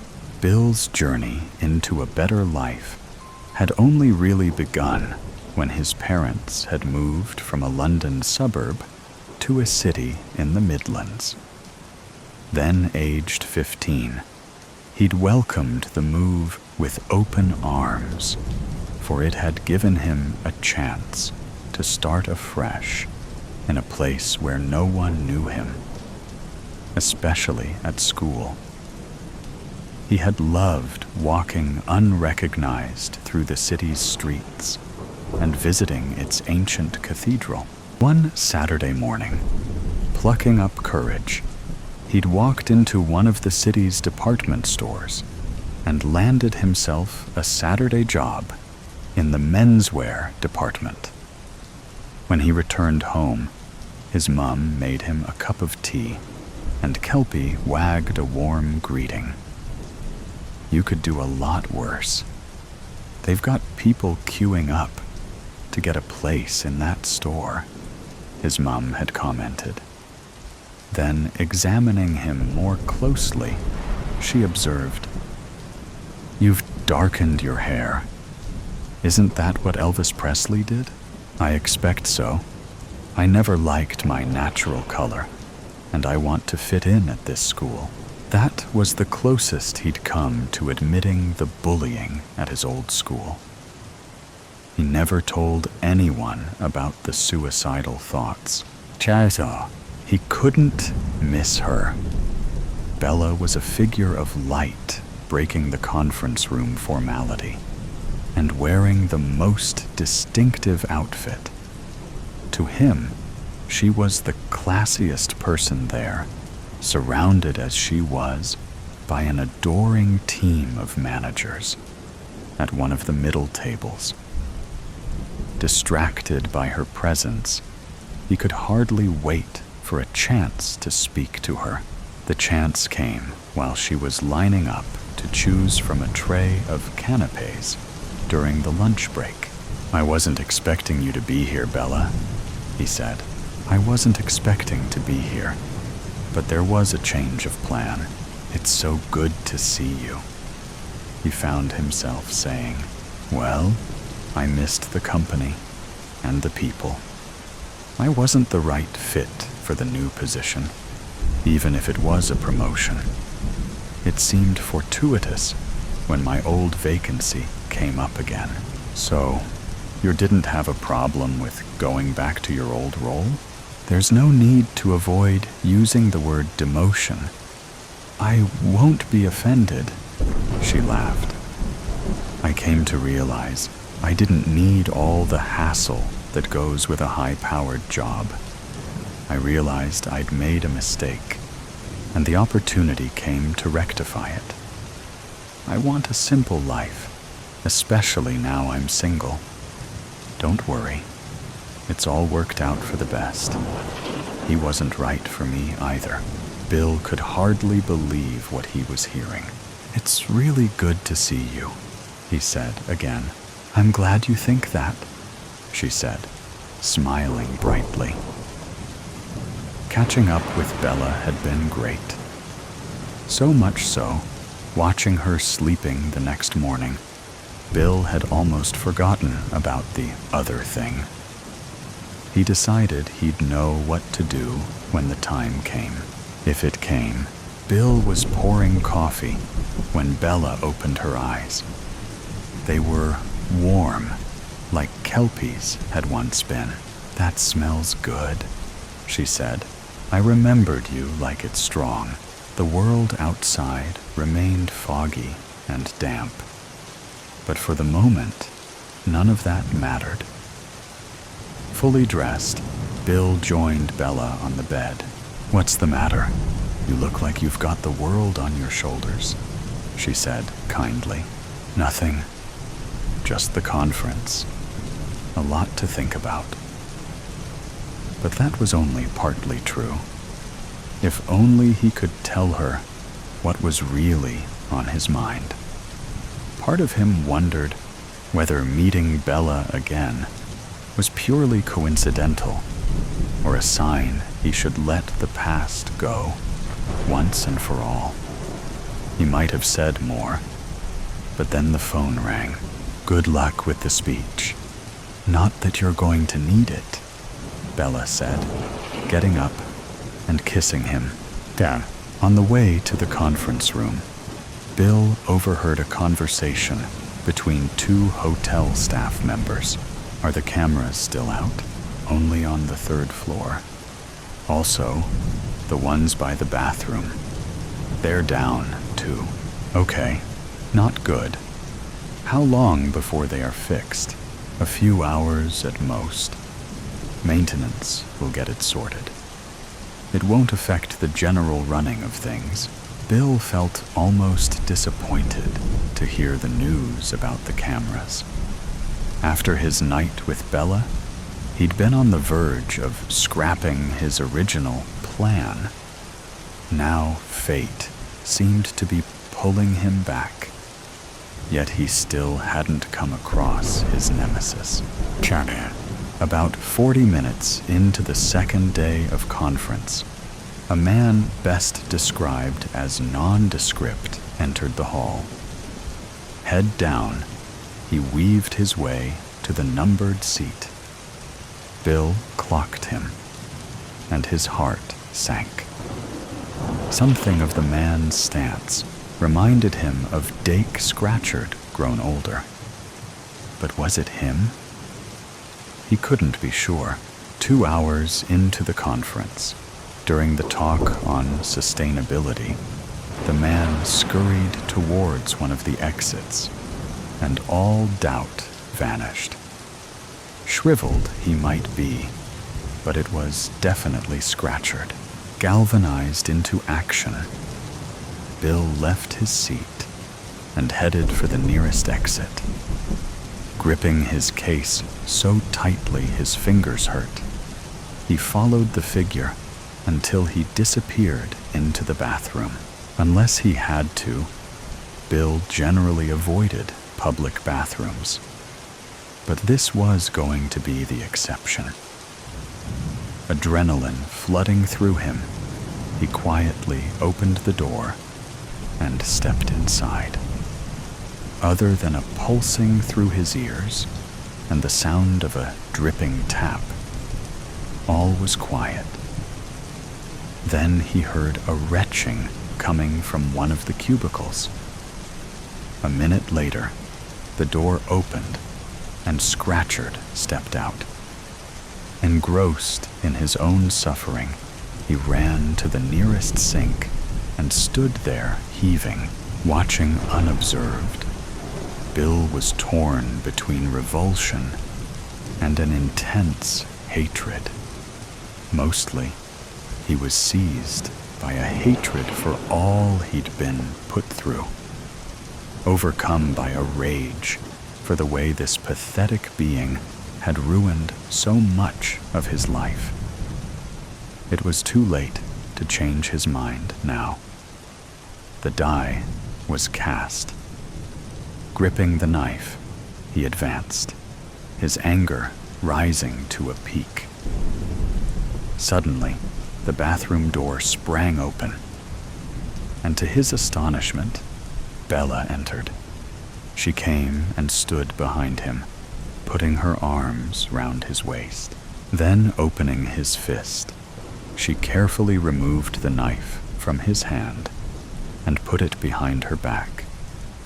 "It's not the answer," she whispered, hurriedly placing it in her bag. It all seemed to happen in slow motion. The atmosphere in the room shifted. Startled out of his sickness, Bill's childhood enemy locked eyes with his victim in the mirror. Both men were shaking, one from the effects of illness, the other from the horror of what might have been. "What the hell?" Scratchard broke out. Then there was a flash of recognition as the years fell back. "Surely not. I wasn't sure if it was you in the meeting. Probably because your hair is different. But it's Ginger Bill, isn't it? Only the last time I saw you." The words trailed off, vanished into the unknown. "But you never did see me," Bill said through gritted teeth. "All you saw was a weak boy you could bully because of his hair color. As I recall, the last time I saw you and your sick gang, you'd forced my head down the bog. Have you any idea what that does to someone?" "Did I do that?" Dake's face reddened. "I was a bit of a jerk in those days. If it's any consolation, life hasn't exactly treated me well. As you can see, I'm not a well man." The edges blurring, Bill felt the first stirrings of pity. "What's actually wrong with you, Scratchard?" Calling him by his surname felt like a minor victory. He'd never dared call him anything in school. Dake shook his head despairingly. "If it's not one thing, it's another these days. I had heart trouble a few years ago, and now this. I keep having to running to the toilet and have a raging thirst." "You need medical attention," Bella said unexpectedly. "You're showing all the signs of severe diabetes. My father got like that before he was diagnosed." 10 minutes later, Bill was sitting with his childhood tormentor in the lobby, waiting for assistance. "I'm sorry for making your school life hard," Dake muttered, unable to meet Bill's eyes. "It was worse than that. You bullied me to the point I didn't feel life was worth living." "Why did you?" "I need to know," Bill demanded. Dake searched what remained of his soul for answers.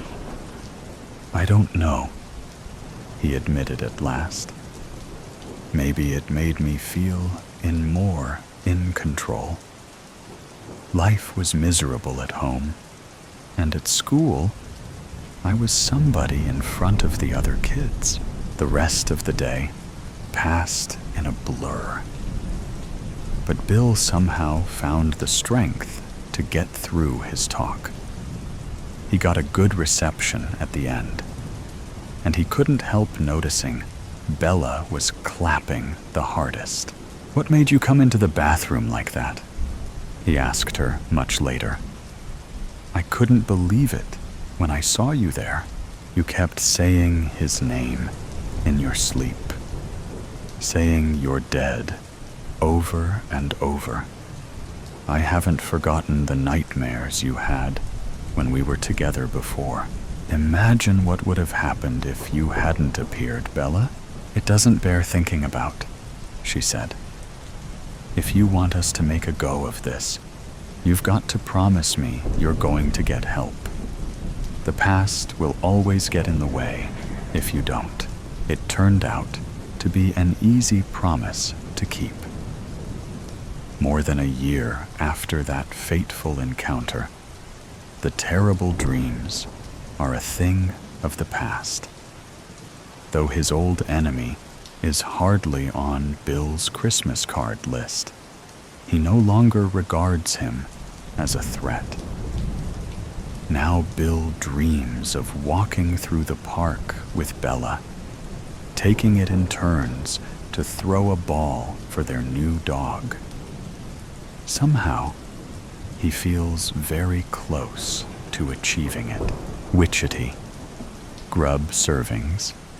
7. Preparation. Time varies based on resistance of ingredients. Ingredients. 1. Eye of newt. 1 toe of frog. 150 grams wool of bat. 1 tongue of dog. 10 scales of dragon.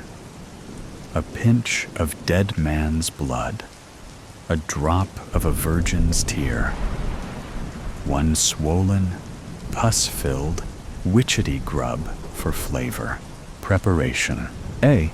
acquire pre-selected ingredients from their natural habitats. Successful extraction requires careful attention to prevent accidental damage. 1. Newt. Net the newt in a crumbling inner-city neighborhood. Still in his teens, the newt is most often found in the company of the local drug-dealing street gang he aspires to be part of. His watchful eyes make him a valuable resource. His fresh-faced appearance keeps him discreet. Optimal time to secure is while he keeps watch for the law and rival gang members outside a dilapidated apartment complex, casting furtive glances into alleys, his attention focused on the addicts and intimidating shadows that wander and lurk there. 2. Frog. Fetch the frog. At the edge of an abandoned industrial rooftop on the outskirts of the city, her athleticism and powerful 20-something-year-old legs have made her a viral sensation, courtesy of elaborate, self-recorded parkour videos in which she scales buildings, leaps between rooftops, and climbs towering structures.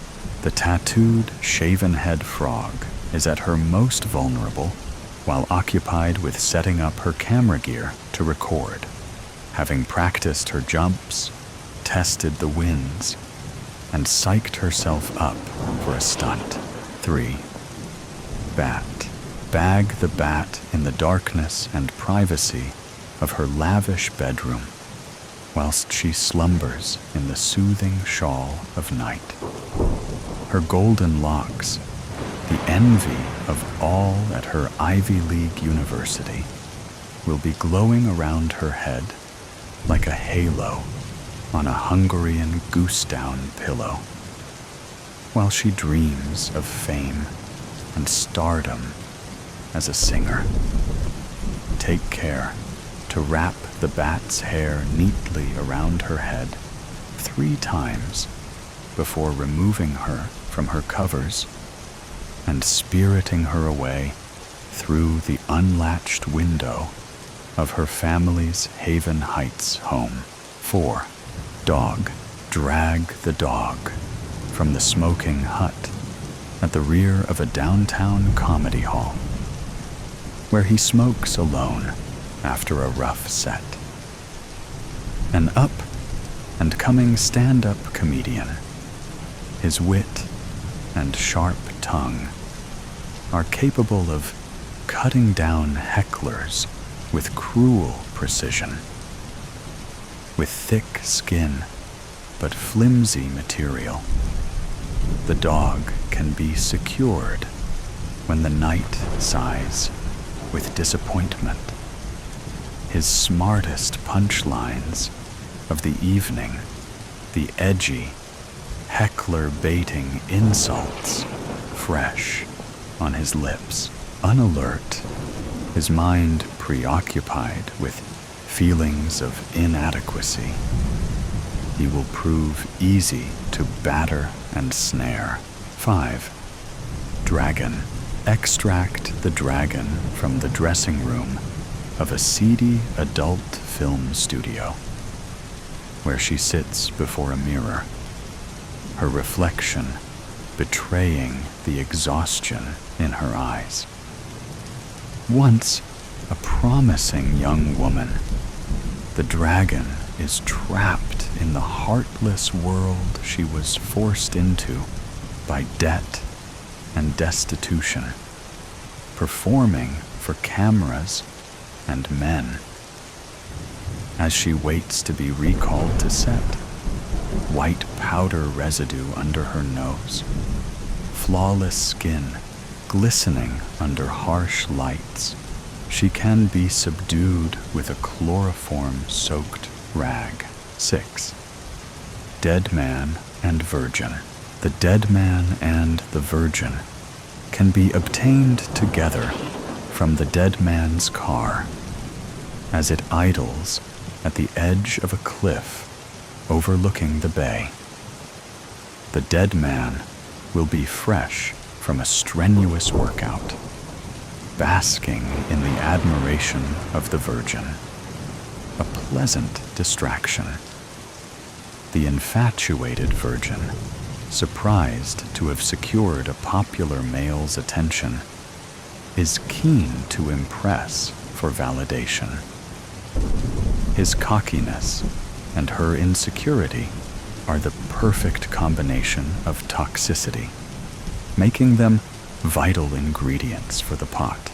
As the virgin is coerced to take things to the next stage, anesthetic gas introduced to the vehicle through its exhaust pipe will render them ripe for the picking. 7. Witchetty grub. Remove from the stockpile in the larder, as previously instructed to prepare. B. Once acquired, transport ingredients to cellar and confine. Take care to label correctly. Wrong identification will result in incorrect ingredients introduced to the pot, spoiling the potency of the broth. C. Inflict sufficient emotional trauma over the course of 24 hours to ensure ingredients are primed. Fear and confusion should be present before proceeding. Screams, pleas for mercy, and despair are key to achieving optimal tenderness. Cooking instructions. Step 1. Eye of newt. Prep. Approach the newt chained in a corner, his fearful blue irised eyes wide. His youthful terror and questioning of the rebellious attitude that led to him falling in with the wrong crowd when he could have stayed home with parents who offered love and tried to teach him right from wrong, will serve as a solid base flavor. Marinate. Let him feel the knife's serrated touch against his cheek, heightening his fear and emptying his bladder. Remain silent as you peer into his soul and exhale fetid breath onto his face. Smirk as you move the tip of the blade to the swollen, tear-infused bag beneath his left eye and start to shimmy it in. Allow the newt to scream as you pierce the eyeball, making your black, crooked teeth the last thing it sees. Harvest. Extract the eye swiftly, ensuring it stays moist. Sever the optic nerve with teeth and drop the excavated eyeball into the cauldron of bubbling broth, allowing its partner to watch from the head it remains housed in. Step 2. Toe of frog. Prep. Open the door to the cage of the naked frog, whose legs twitch as they struggle against their restraints. Her death-defying leaps and infinite recklessness have been reduced to paralysis and nervous kicks. This now caged force of once unstoppable urban adventure will add a tangy zest to the mix. Marinate. Trace a wart-covered finger along the side of a foot, then over each one of her toes, drawing out a series of gasps. Let her realize that no jump can save her. As she shirks away, grab the foot firmly and place the blade against its biggest toe, making it quiver and curl. Watch the frog's face contort and savor her cries as the knife digs deep into the skin. Harvest. Sever the toe at the joint. Allow it to twitch in your fingers as she cries in pain. Eyes locked on the almost insignificant, but oh so important digit that aids with her balance. Drop the wriggling toe into the cauldron, letting its spasms add ripples to the broth. Step 3. 150 g of wool of bat prep. Release the bat from her crate and comb out her lustrous locks, tangled and matted from confinement. The scent of confusion and fear for her life is sickly sweet, but the odor of her wounded pride outweighs it. Even in captivity, the bat's thoughts fixate on her unwashed hair, the long, golden strands that are the source of her appetizing appearance. Marinate. Run fingers through hair, untangling strands with care and soothing the bat with gentle shushes. Admire its luster. Appreciate its silky, smooth feel. Let your withered flesh tingle under its softness. Watch her grimace through tears, trying to coax out some mercy. Then grip a handful of hair and yank back her head. Lift the shears and slide their rusted edges either side of the strands, savoring the scream that slips forth with the snip. Harvest. Shear off 10 handfuls of finest silken hair and place on weighing scales until 150 grams of the bat's identity are harvested. Let her sob uncontrollably as she watches her beauty diminish, mourning the loss of her hair like the frog mourns her toe. Toss the locks into the cauldron and stir, imbuing the soup with a peppery nuance. Step 4. Tongue of dog. Prep. Leave the dog tied to his chair, blindfold in place, but remove the gag from his mouth. His trademark smirk will be absent, replaced with the babbling pleas that come from an understanding that no witty repartee can save him. Allow him to lick his dry lips one last time, moistening them with the mock-yielding lubrication that gives them their tartness. Marinate. Let the dog wield his words like weapons, shouting, cursing, trying to bargain with a devil. Stand quietly as he struggles against his restraints, powerless in the face of unyielding malice. When his adrenaline-fueled vitriol falters, take his chin in a vice-like grip and tug his tongue from his mouth. Slide the shears over the muscle and ease them together. Harvest. Slice through the tongue, severing it cleanly at the base. Watch crimson blood spurt forth, filling the dog's mouth and coating his chin. The ragged stump will quiver as he chokes, his sharp tongue reduced to a useless lump. Toss the fleshy piece into the broth, seasoning it with the sourness of insults. Step 5. 10 scales of dragon. Prep. Remove the hood from the head of the dragon, where she lies strapped to a metal gurney. Dark circles under her eyes mar her otherwise flawless skin and the exotic looks that brought her success.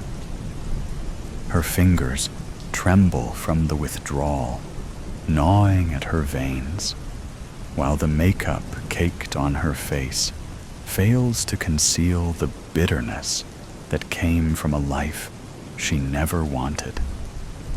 Bitterness that will add complexity to the brew. Marinate. Stand behind the dragon and caress her cheeks, pressing into plump, pillowy skin.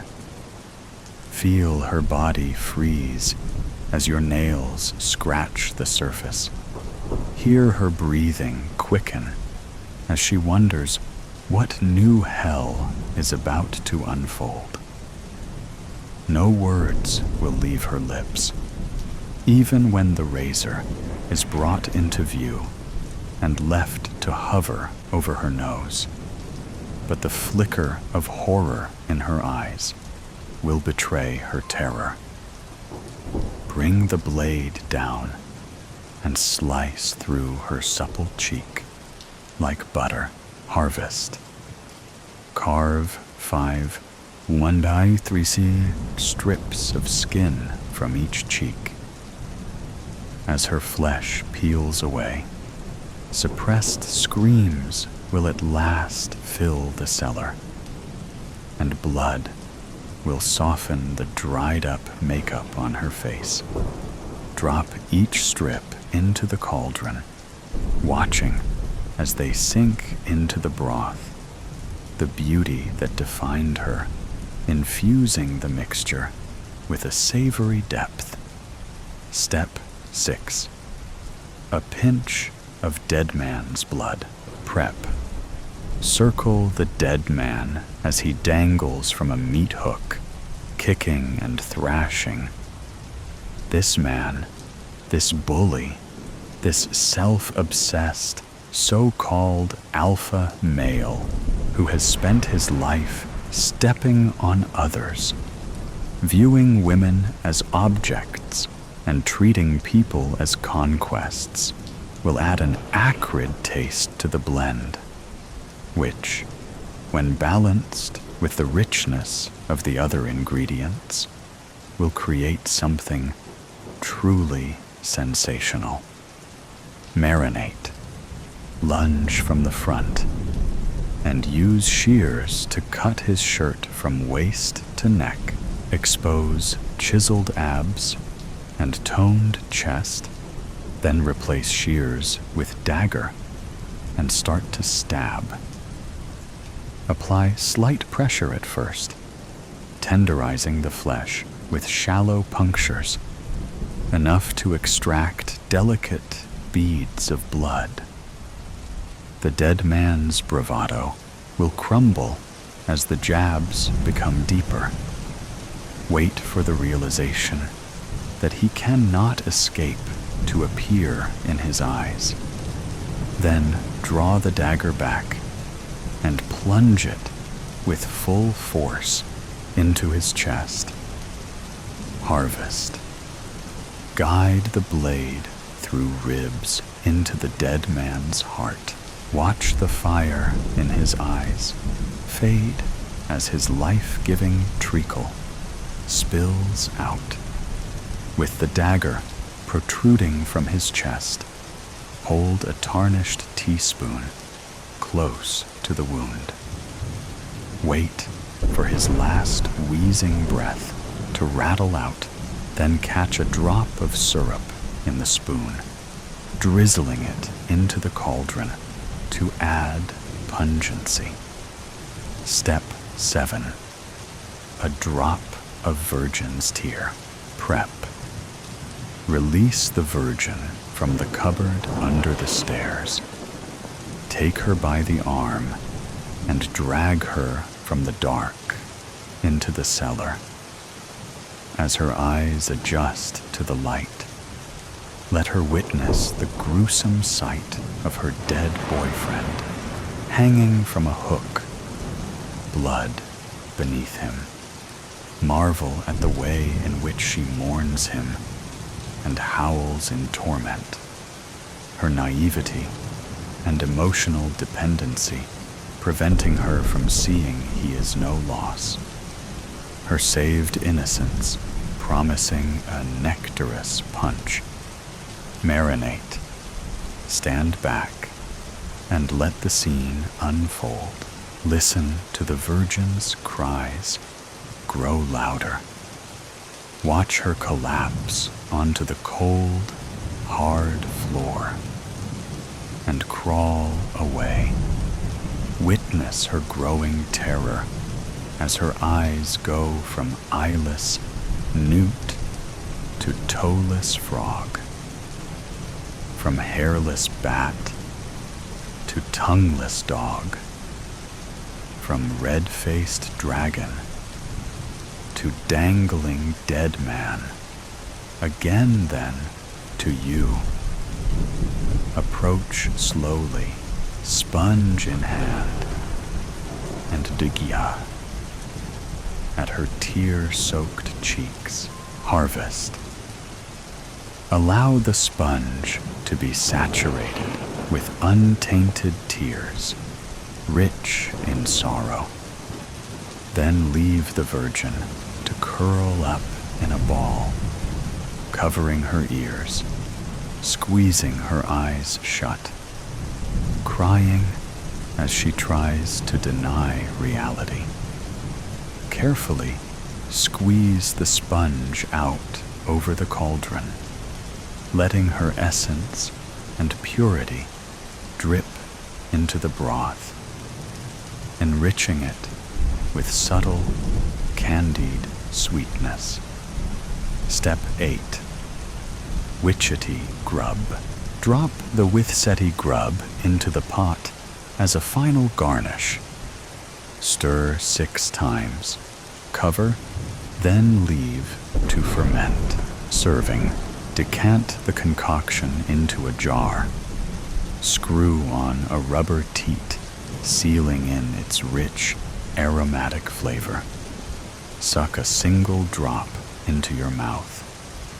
Feel your body shudder as the magic flows through it, transforming your hair and your skin, restoring your youth. Indulge a fit of cackling, your voice echoing through the chamber. Then offer a word of gratitude as you depart. Optional flourish. Before leaving, kiss a spell-cast crystal and roll it to the center of the floor.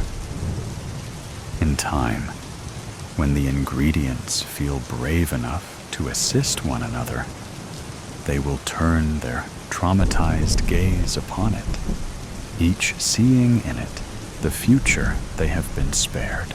The newt, murdered by his gang after failing as a lookout during a hit. The frog, falling to her death as a result of an overly ambitious jump. The bat, caught in a house fire, her hair igniting to prevent her escape. The dog, stabbed by a heckler after an insult goes too far. The dragon, overdosing to escape the life her looks keep her trapped in. The virgin, dying at the hands of the abusive dead man. Extract from Witchetty Grub, Edition 7. Recipes for preservation. Broths using humane ingredients and ethical processing methods. Dig deep. Other than a faint glow coming from one of the back rooms, the town's charity shop was in darkness, its front door firmly closed. Although it had opened in 1985, the building had been used commercially since the 1800s, when it had variously been a pharmacy, a bank, and a tavern.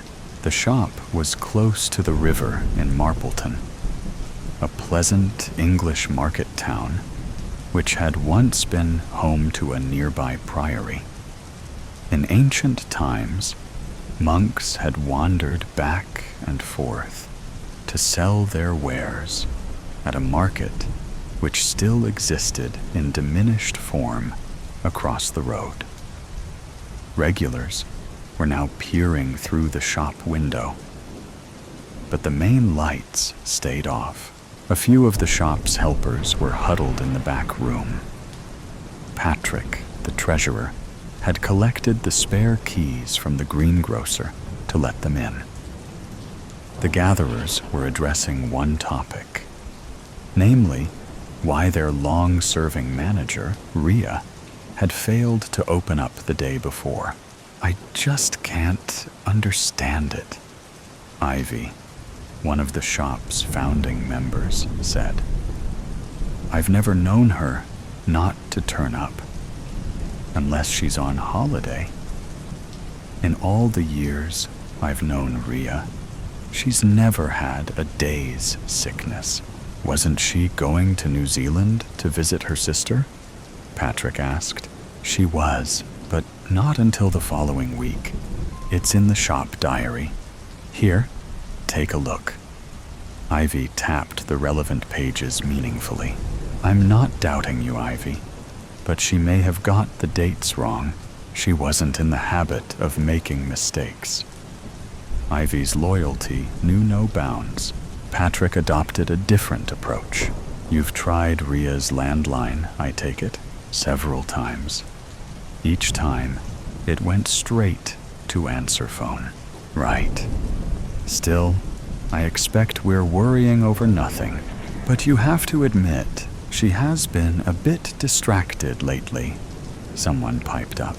Patrick turned to Silvana hopefully, but she shook her head. "I've tried her on her mobile, but nothing." Silvana was a refugee who had joined the shop 2 years earlier. Since Rhea had taken her under her wing when she first came to England, her English had improved markedly. Silvana had been on the verge of admitting her true feelings for Rhea. Reality had crushed the likelihood of her returning to her homeland anytime soon, and been replaced by something entirely unexpected. An overwhelming love for another human being. Silvana's great wish was to know whether that love was returned. Rhea clearly liked her, but was it worth risking their friendship for more? The path to such an admission seemed littered with obstacles. Now, the mystery of Rhea's whereabouts could be added to an already growing list. Did Rhea say anything about changing her holiday plans, Silvana?" Patrick asked, determined to get to the bottom of things. "No, I went to her house for my lesson last Wednesday. She told me she'd be away all next week." Silvana had considered the matter carefully. "Yes, that is so." Patrick said. "I guess I'll have to contact the area manager about reopening the shop." "You'll need to do that. Volunteer phone numbers are stored in the locked cabinet, and only Rhea has the key," Ivy interjected. "Head office have contact numbers too." Everyone knew Rhea always carried a set of keys on a fob attached to a waistband. Patrick joked she secretly had a cellar key for the shop's more trying customers, to which he'd received an enigmatic smile. The actual cellar key had supposedly vanished in the mists of time. Certainly, there was no call to use the cellar, with ample storage space elsewhere. In any case, the cellar door was kept permanently locked, preventing anyone getting trapped if there was a fire. Patrick scrutinized the rota sheets. Maybe Judd would be willing to help if we reopen the shop, he suggested. Sylvana, who distrusted Judd, said nothing. 3 months earlier, dressed in black jeans and hoodie, and trailed by a mournful cocker spaniel, Judd had shown up to inquire about volunteering. When Sylvana had bent to pat his dog, it had backed off, whimpering. "She gets nervous round new people," Judd had explained. Tucking away the banking money, Patrick had gone to fetch Rhea. "A young man's inquiring about volunteering," he'd told her. "Shall I send him through? What's he like?" Rhea was wearily tapping information into the computer at her desk. "He seems pleasant enough. His dog's rather nervous."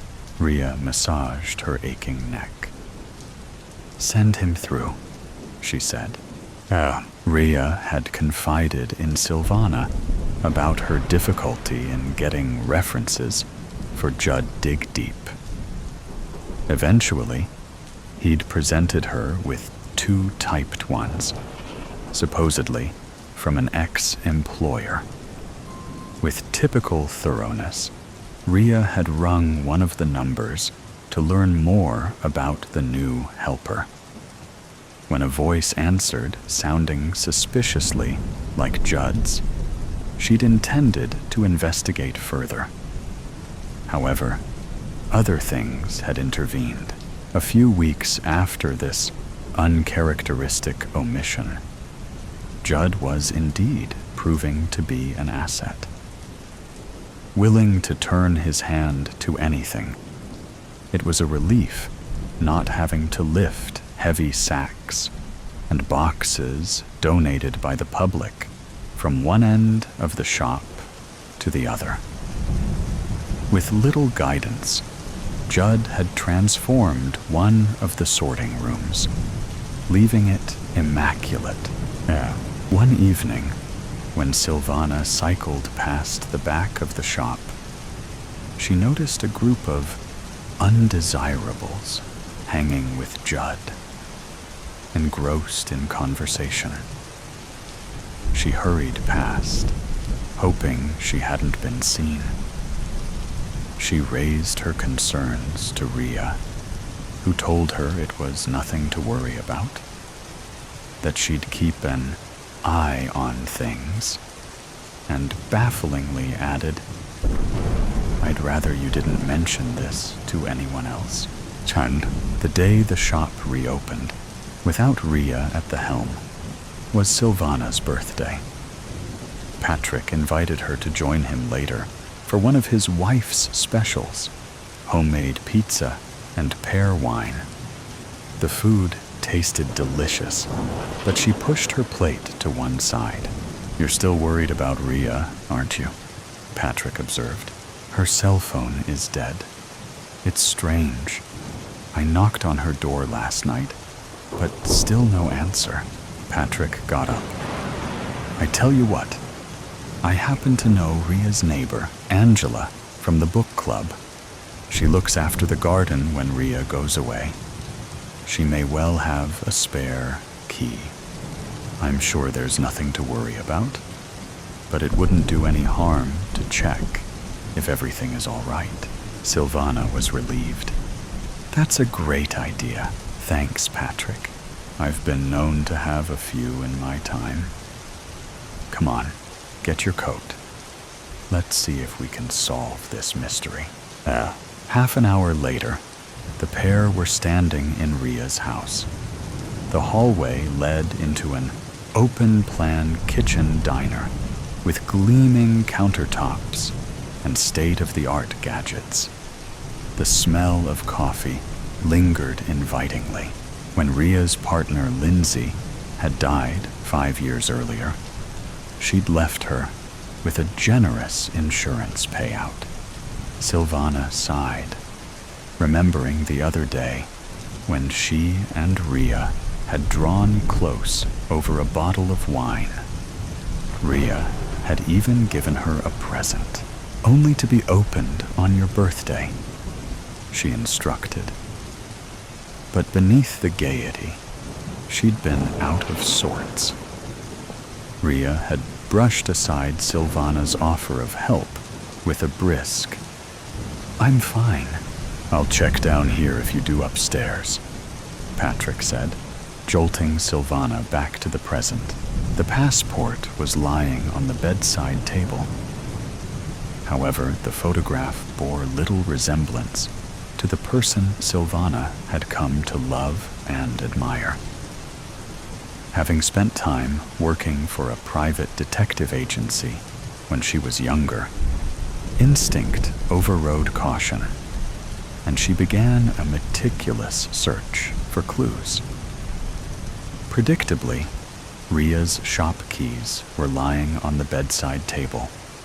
More unexpected was the discovery of another set of keys attached to a ring with a tag labeled "Cellar." "Are you all right?" Patrick called up from the bottom of the staircase. "I'm okay." Silvana tucked the cellar keys into her bag. Then she remembered Rhea's present and opened it. She was surprised to find a pay-as-you-go phone, already charged up. "Well," Patrick exclaimed, "did you find anything?" "Just this." She gave him the passport. "That's odd. It appears she never made it to New Zealand after all. Maybe it's time to involve the police." "What?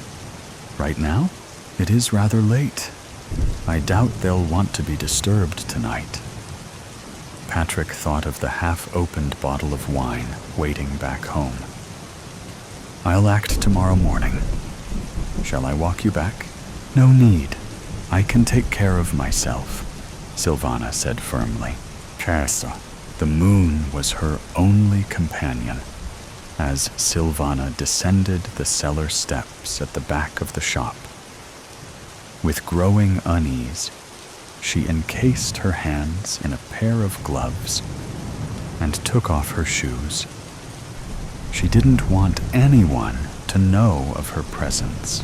After 3 attempts, the door creaked open, and she was met by a cloying damp, overlaid by something else, something unpleasant. Tensing, she flicked on her phone torch and spotted a narrow corridor with another door at the end. Filled with foreboding, she slowly turned the handle. She smelt the body before she saw it. Wearing the trademark hoodie, it, the bloating, discolored thing in front of her, could hardly be called human. Judd lay slumped against an upturned table, his eyes staring and opaque.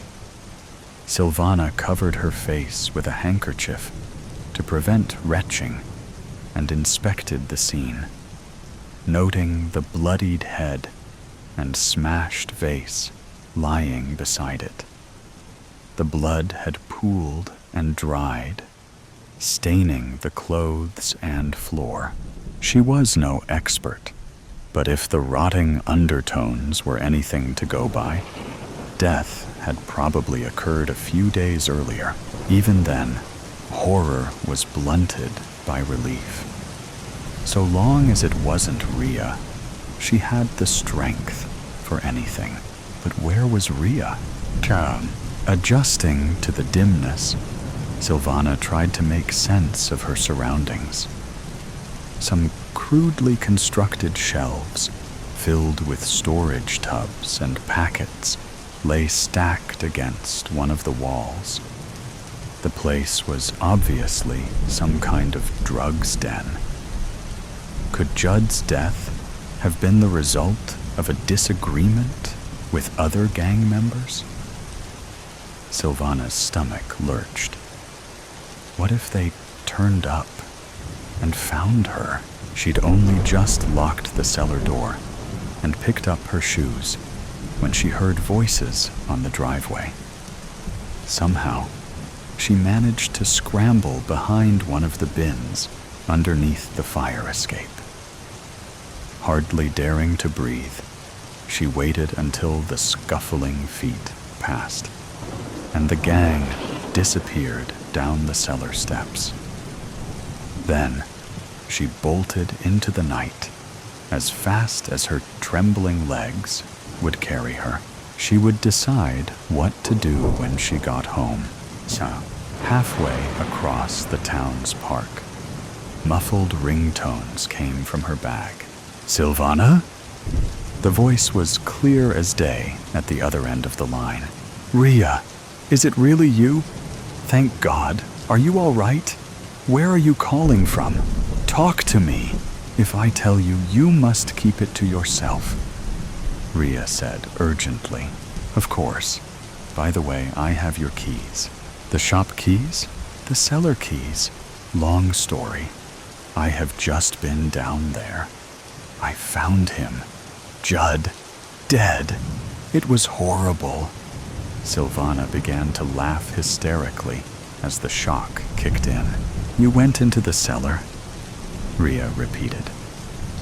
"Why? I needed to know if you were all right. I was so afraid I was going to find you, not him.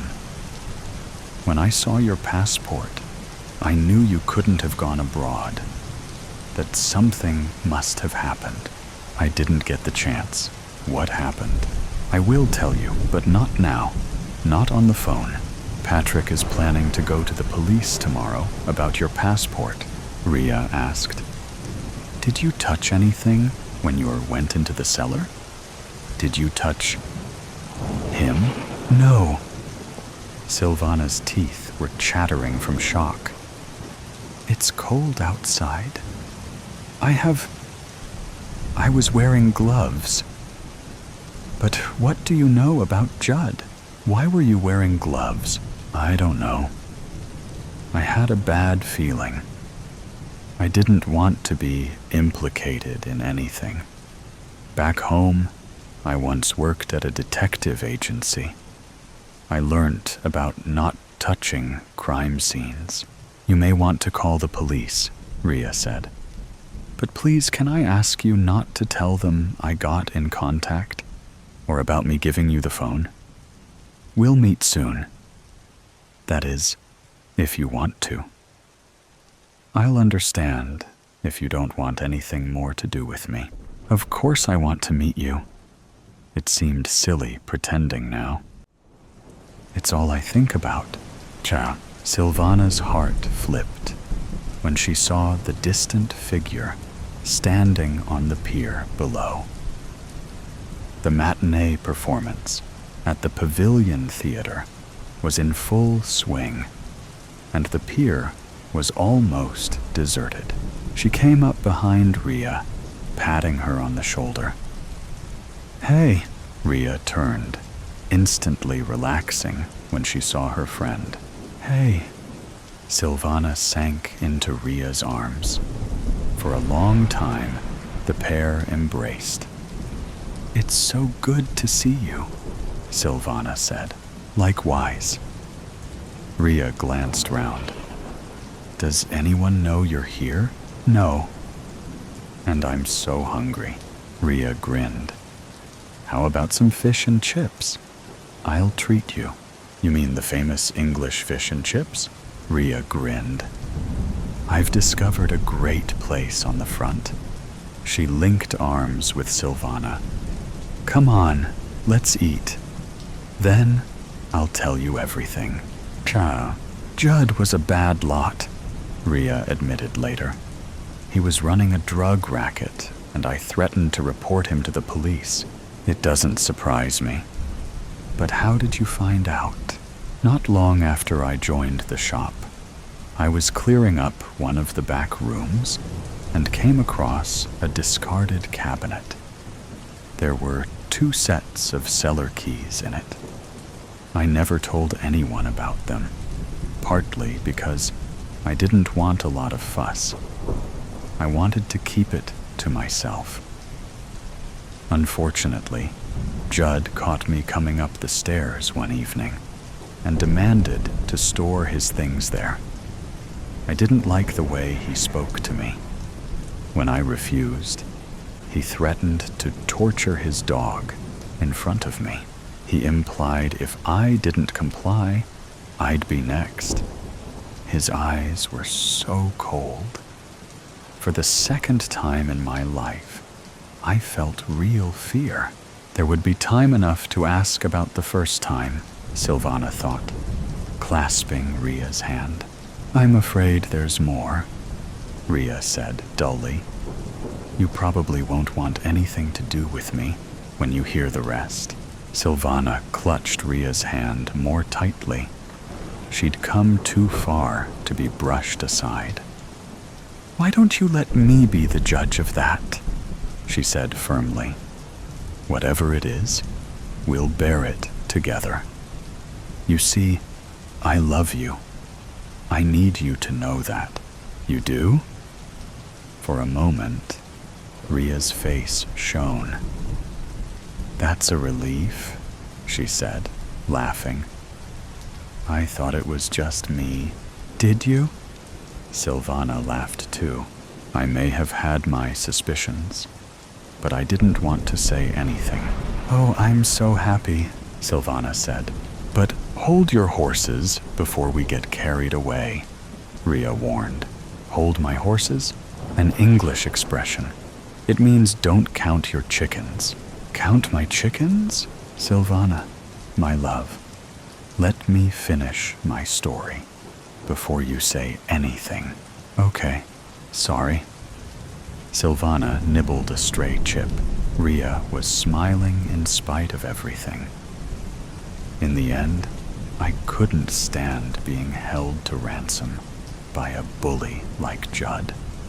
A few days ago, I foolishly decided to confront him in the cellar. He went to grab a knife from the table. There was an old jar on one of the shelves, and as he turned, I smashed it over his head. She shuddered. I couldn't tell you all this, but I made sure you had the phone before I left. I hoped you'd stay in touch. The day after, I headed here.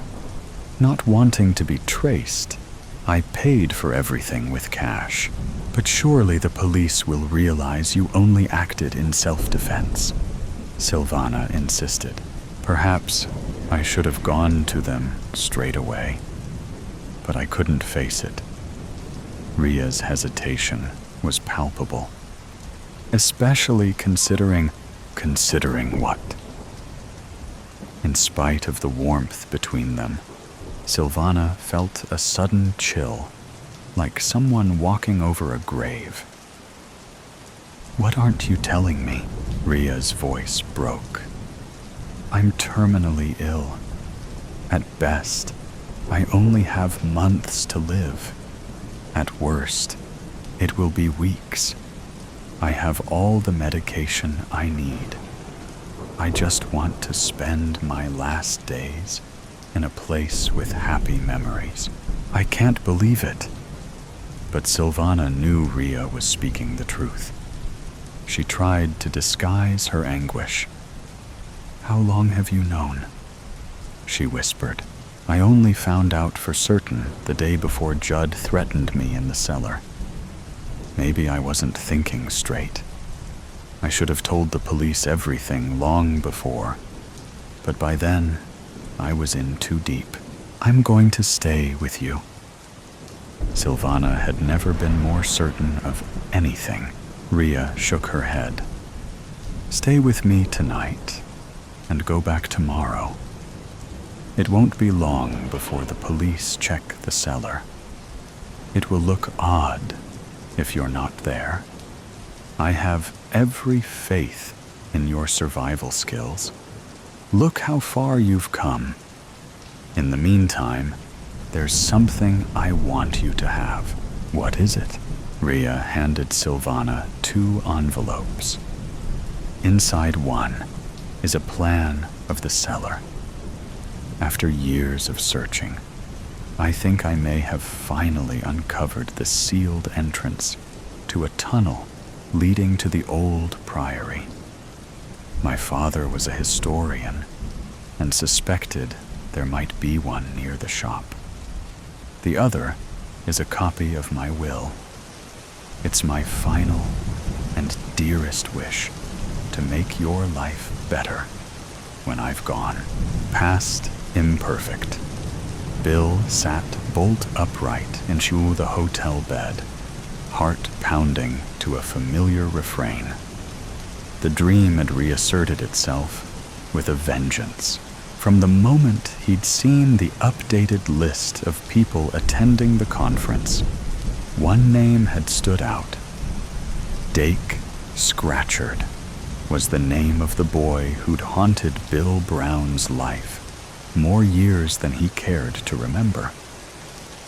Dreams, fueled by past memories, disturbed his nights when equal amounts of dread and fear surged through his veins, rendering him helpless.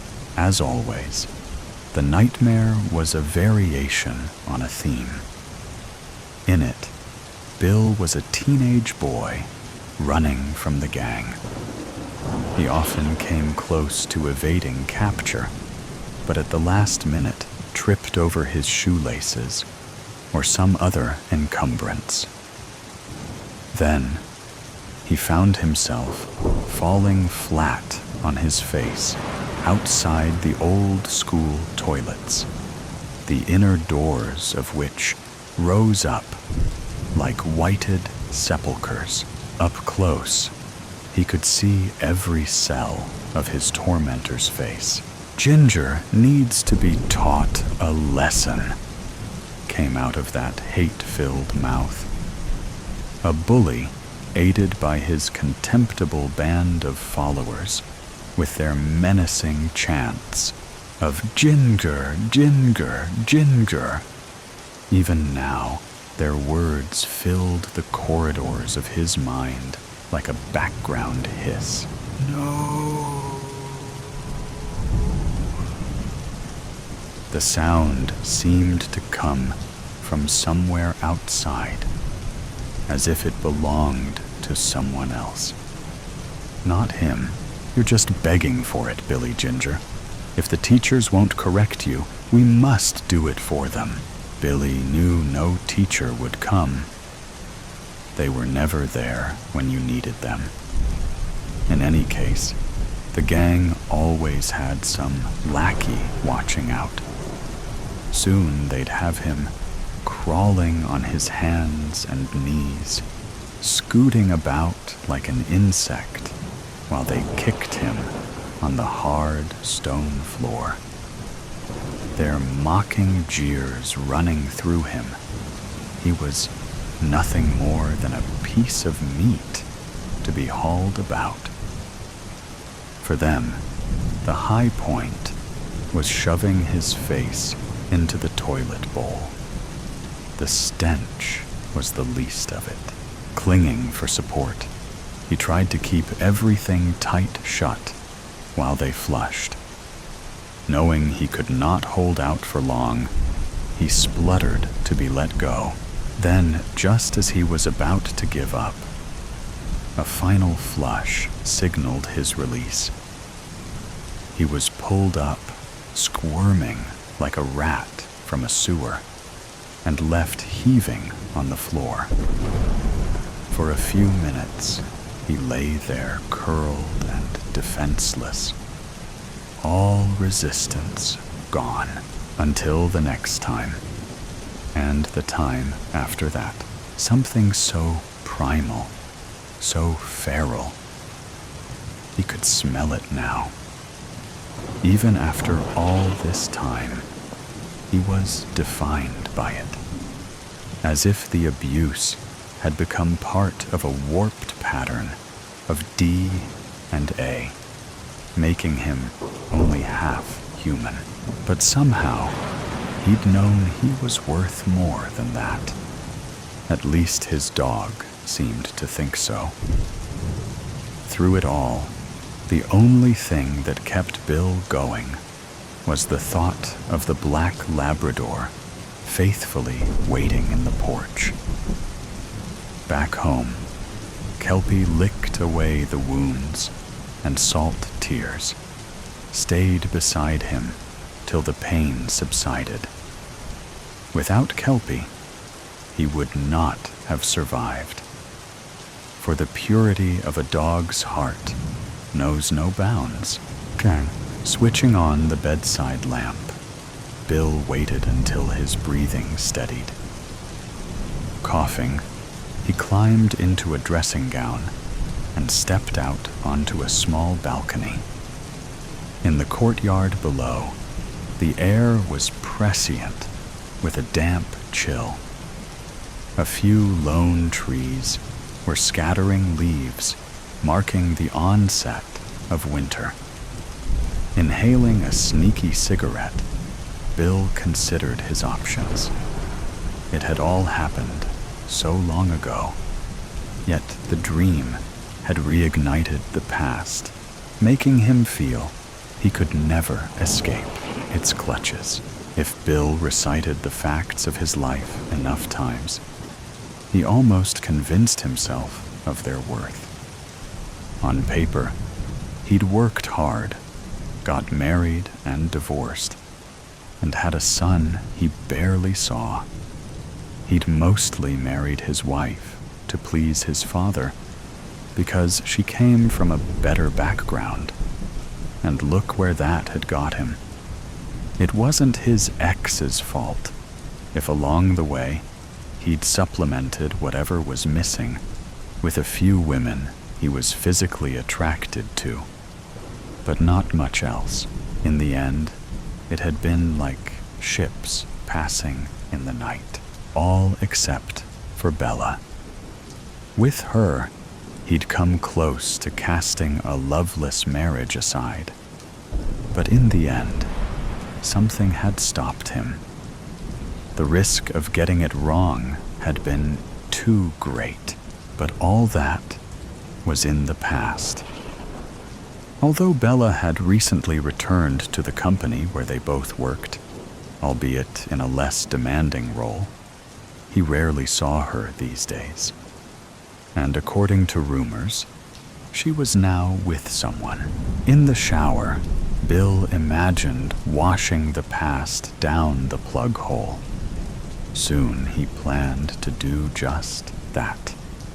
The only fly in the ointment, of course, was Bella. He wasn't sure whether she'd be attending the conference. Really, bumping into her was the least of his worries. But if he did, so be it. He hadn't actually seen her name on the list of attendees, so it seemed unlikely.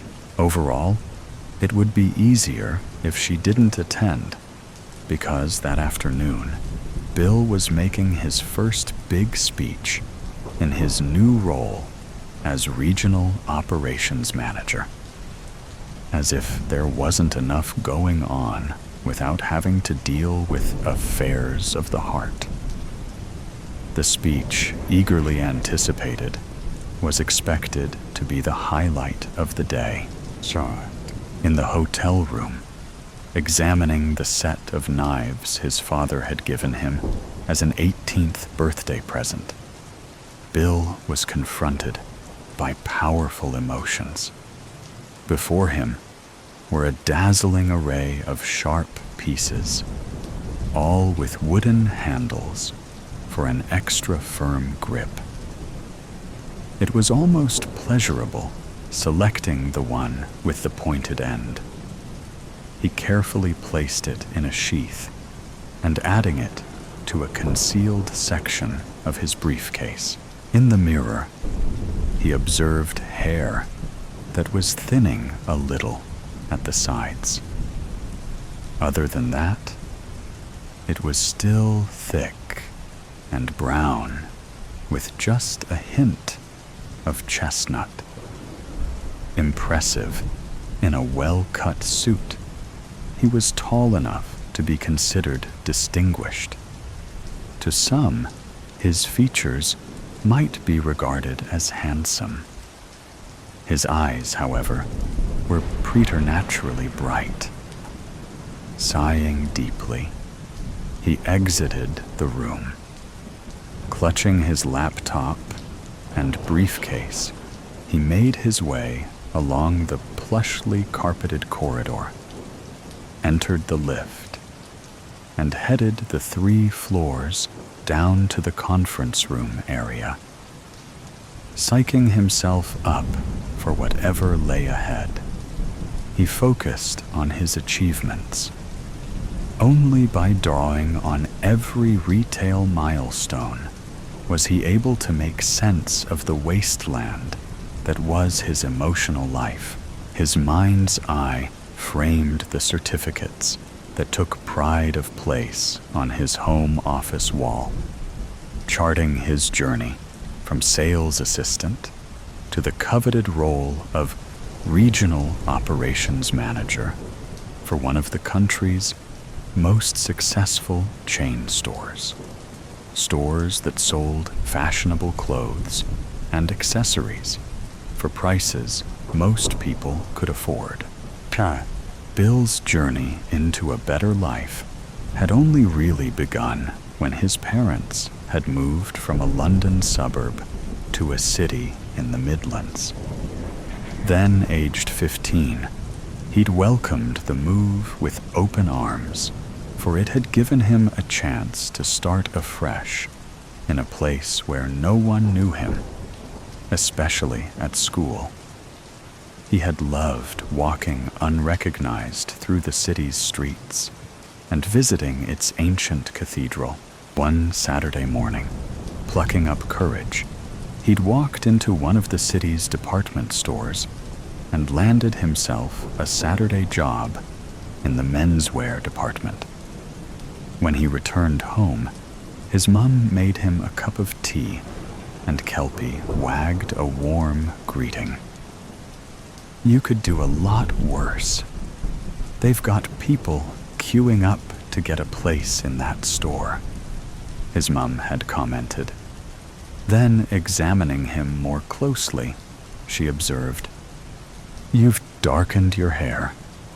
Isn't that what Elvis Presley did?" "I expect so. I never liked my natural color, and I want to fit in at this school." That was the closest he'd come to admitting the bullying at his old school. He never told anyone about the suicidal thoughts. He couldn't miss her. Bella was a figure of light, breaking the conference room formality and wearing the most distinctive outfit. To him, she was the classiest person there, surrounded as she was by an adoring team of managers at one of the middle tables. Distracted by her presence, he could hardly wait for a chance to speak to her. The chance came while she was lining up to choose from a tray of canapés during the lunch break. "I wasn't expecting you to be here, Bella," he said. "I wasn't expecting to be here, but there was a change of plan. It's so good to see you," he found himself saying. "Well, I missed the company and the people. I wasn't the right fit for the new position, even if it was a promotion. It seemed fortuitous when my old vacancy came up again." "So, you didn't have a problem with going back to your old role?" "There's no need to avoid using the word demotion." "I won't be offended," she laughed. "I came to realize I didn't need all the hassle that goes with a high-powered job. I realized I'd made a mistake, and the opportunity came to rectify it. I want a simple life, especially now I'm single. Don't worry. It's all worked out for the best. He wasn't right for me either." Bill could hardly believe what he was hearing. "It's really good to see you," he said again.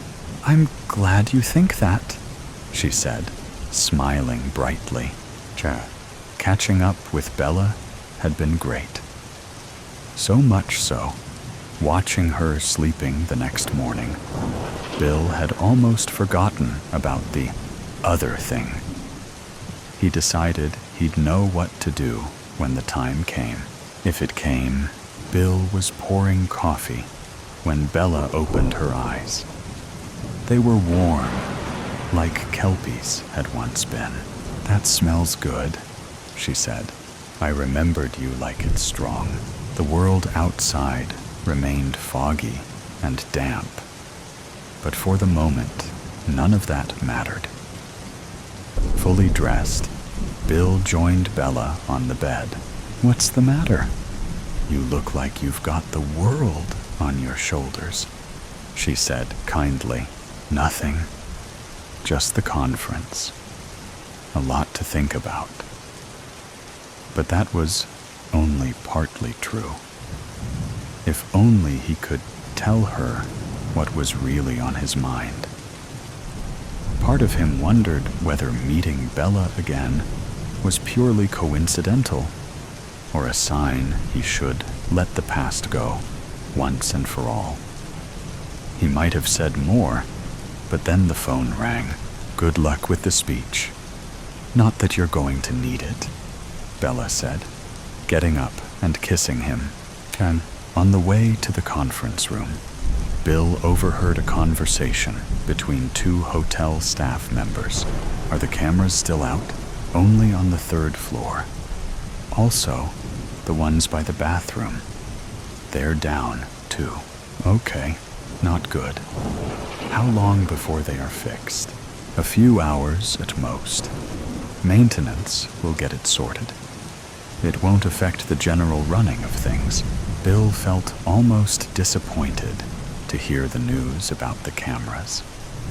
After his night with Bella, he'd been on the verge of scrapping his original plan. Now fate seemed to be pulling him back. Yet he still hadn't come across his nemesis.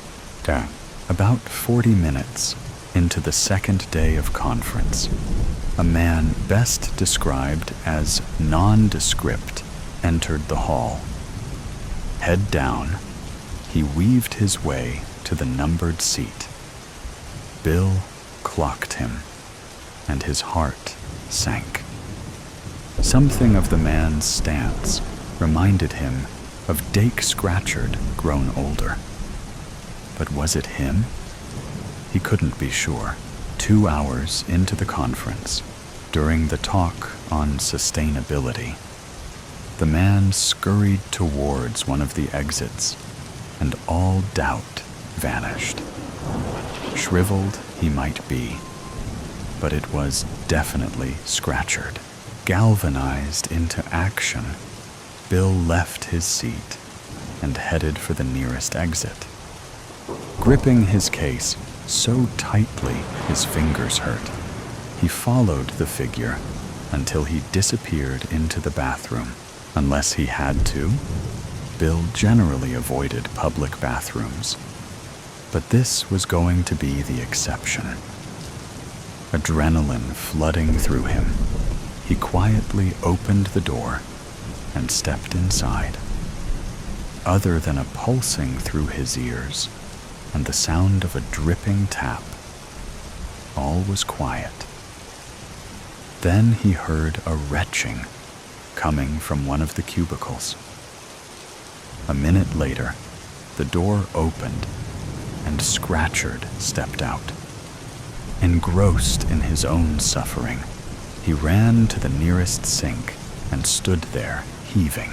Watching unobserved, Bill was torn between revulsion and an intense hatred.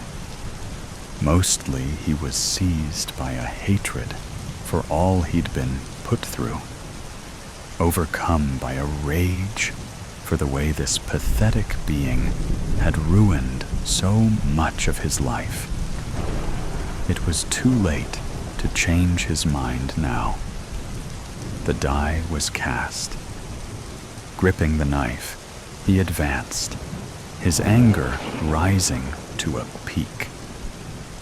Suddenly, the bathroom door sprang open, and to his astonishment, Bella entered. She came and stood behind him, putting her arms round his waist. Then, opening his fist, she carefully removed the knife from his hand and put it behind her back. "It's not the answer," she whispered, hurriedly placing it in her bag. It all seemed to happen in slow motion. The atmosphere in the room shifted. Startled out of his sickness, Bill's childhood enemy locked eyes with his victim in the mirror. Both men were shaking, one from the effects of illness, the other from the horror of what might have been. "What the hell?" Scratchard broke out. Then there was a flash of recognition as the years fell back. "Surely not. I wasn't sure if it was you in the meeting, probably because your hair is different. But it's Ginger Bill, isn't it? Only the last time I saw you."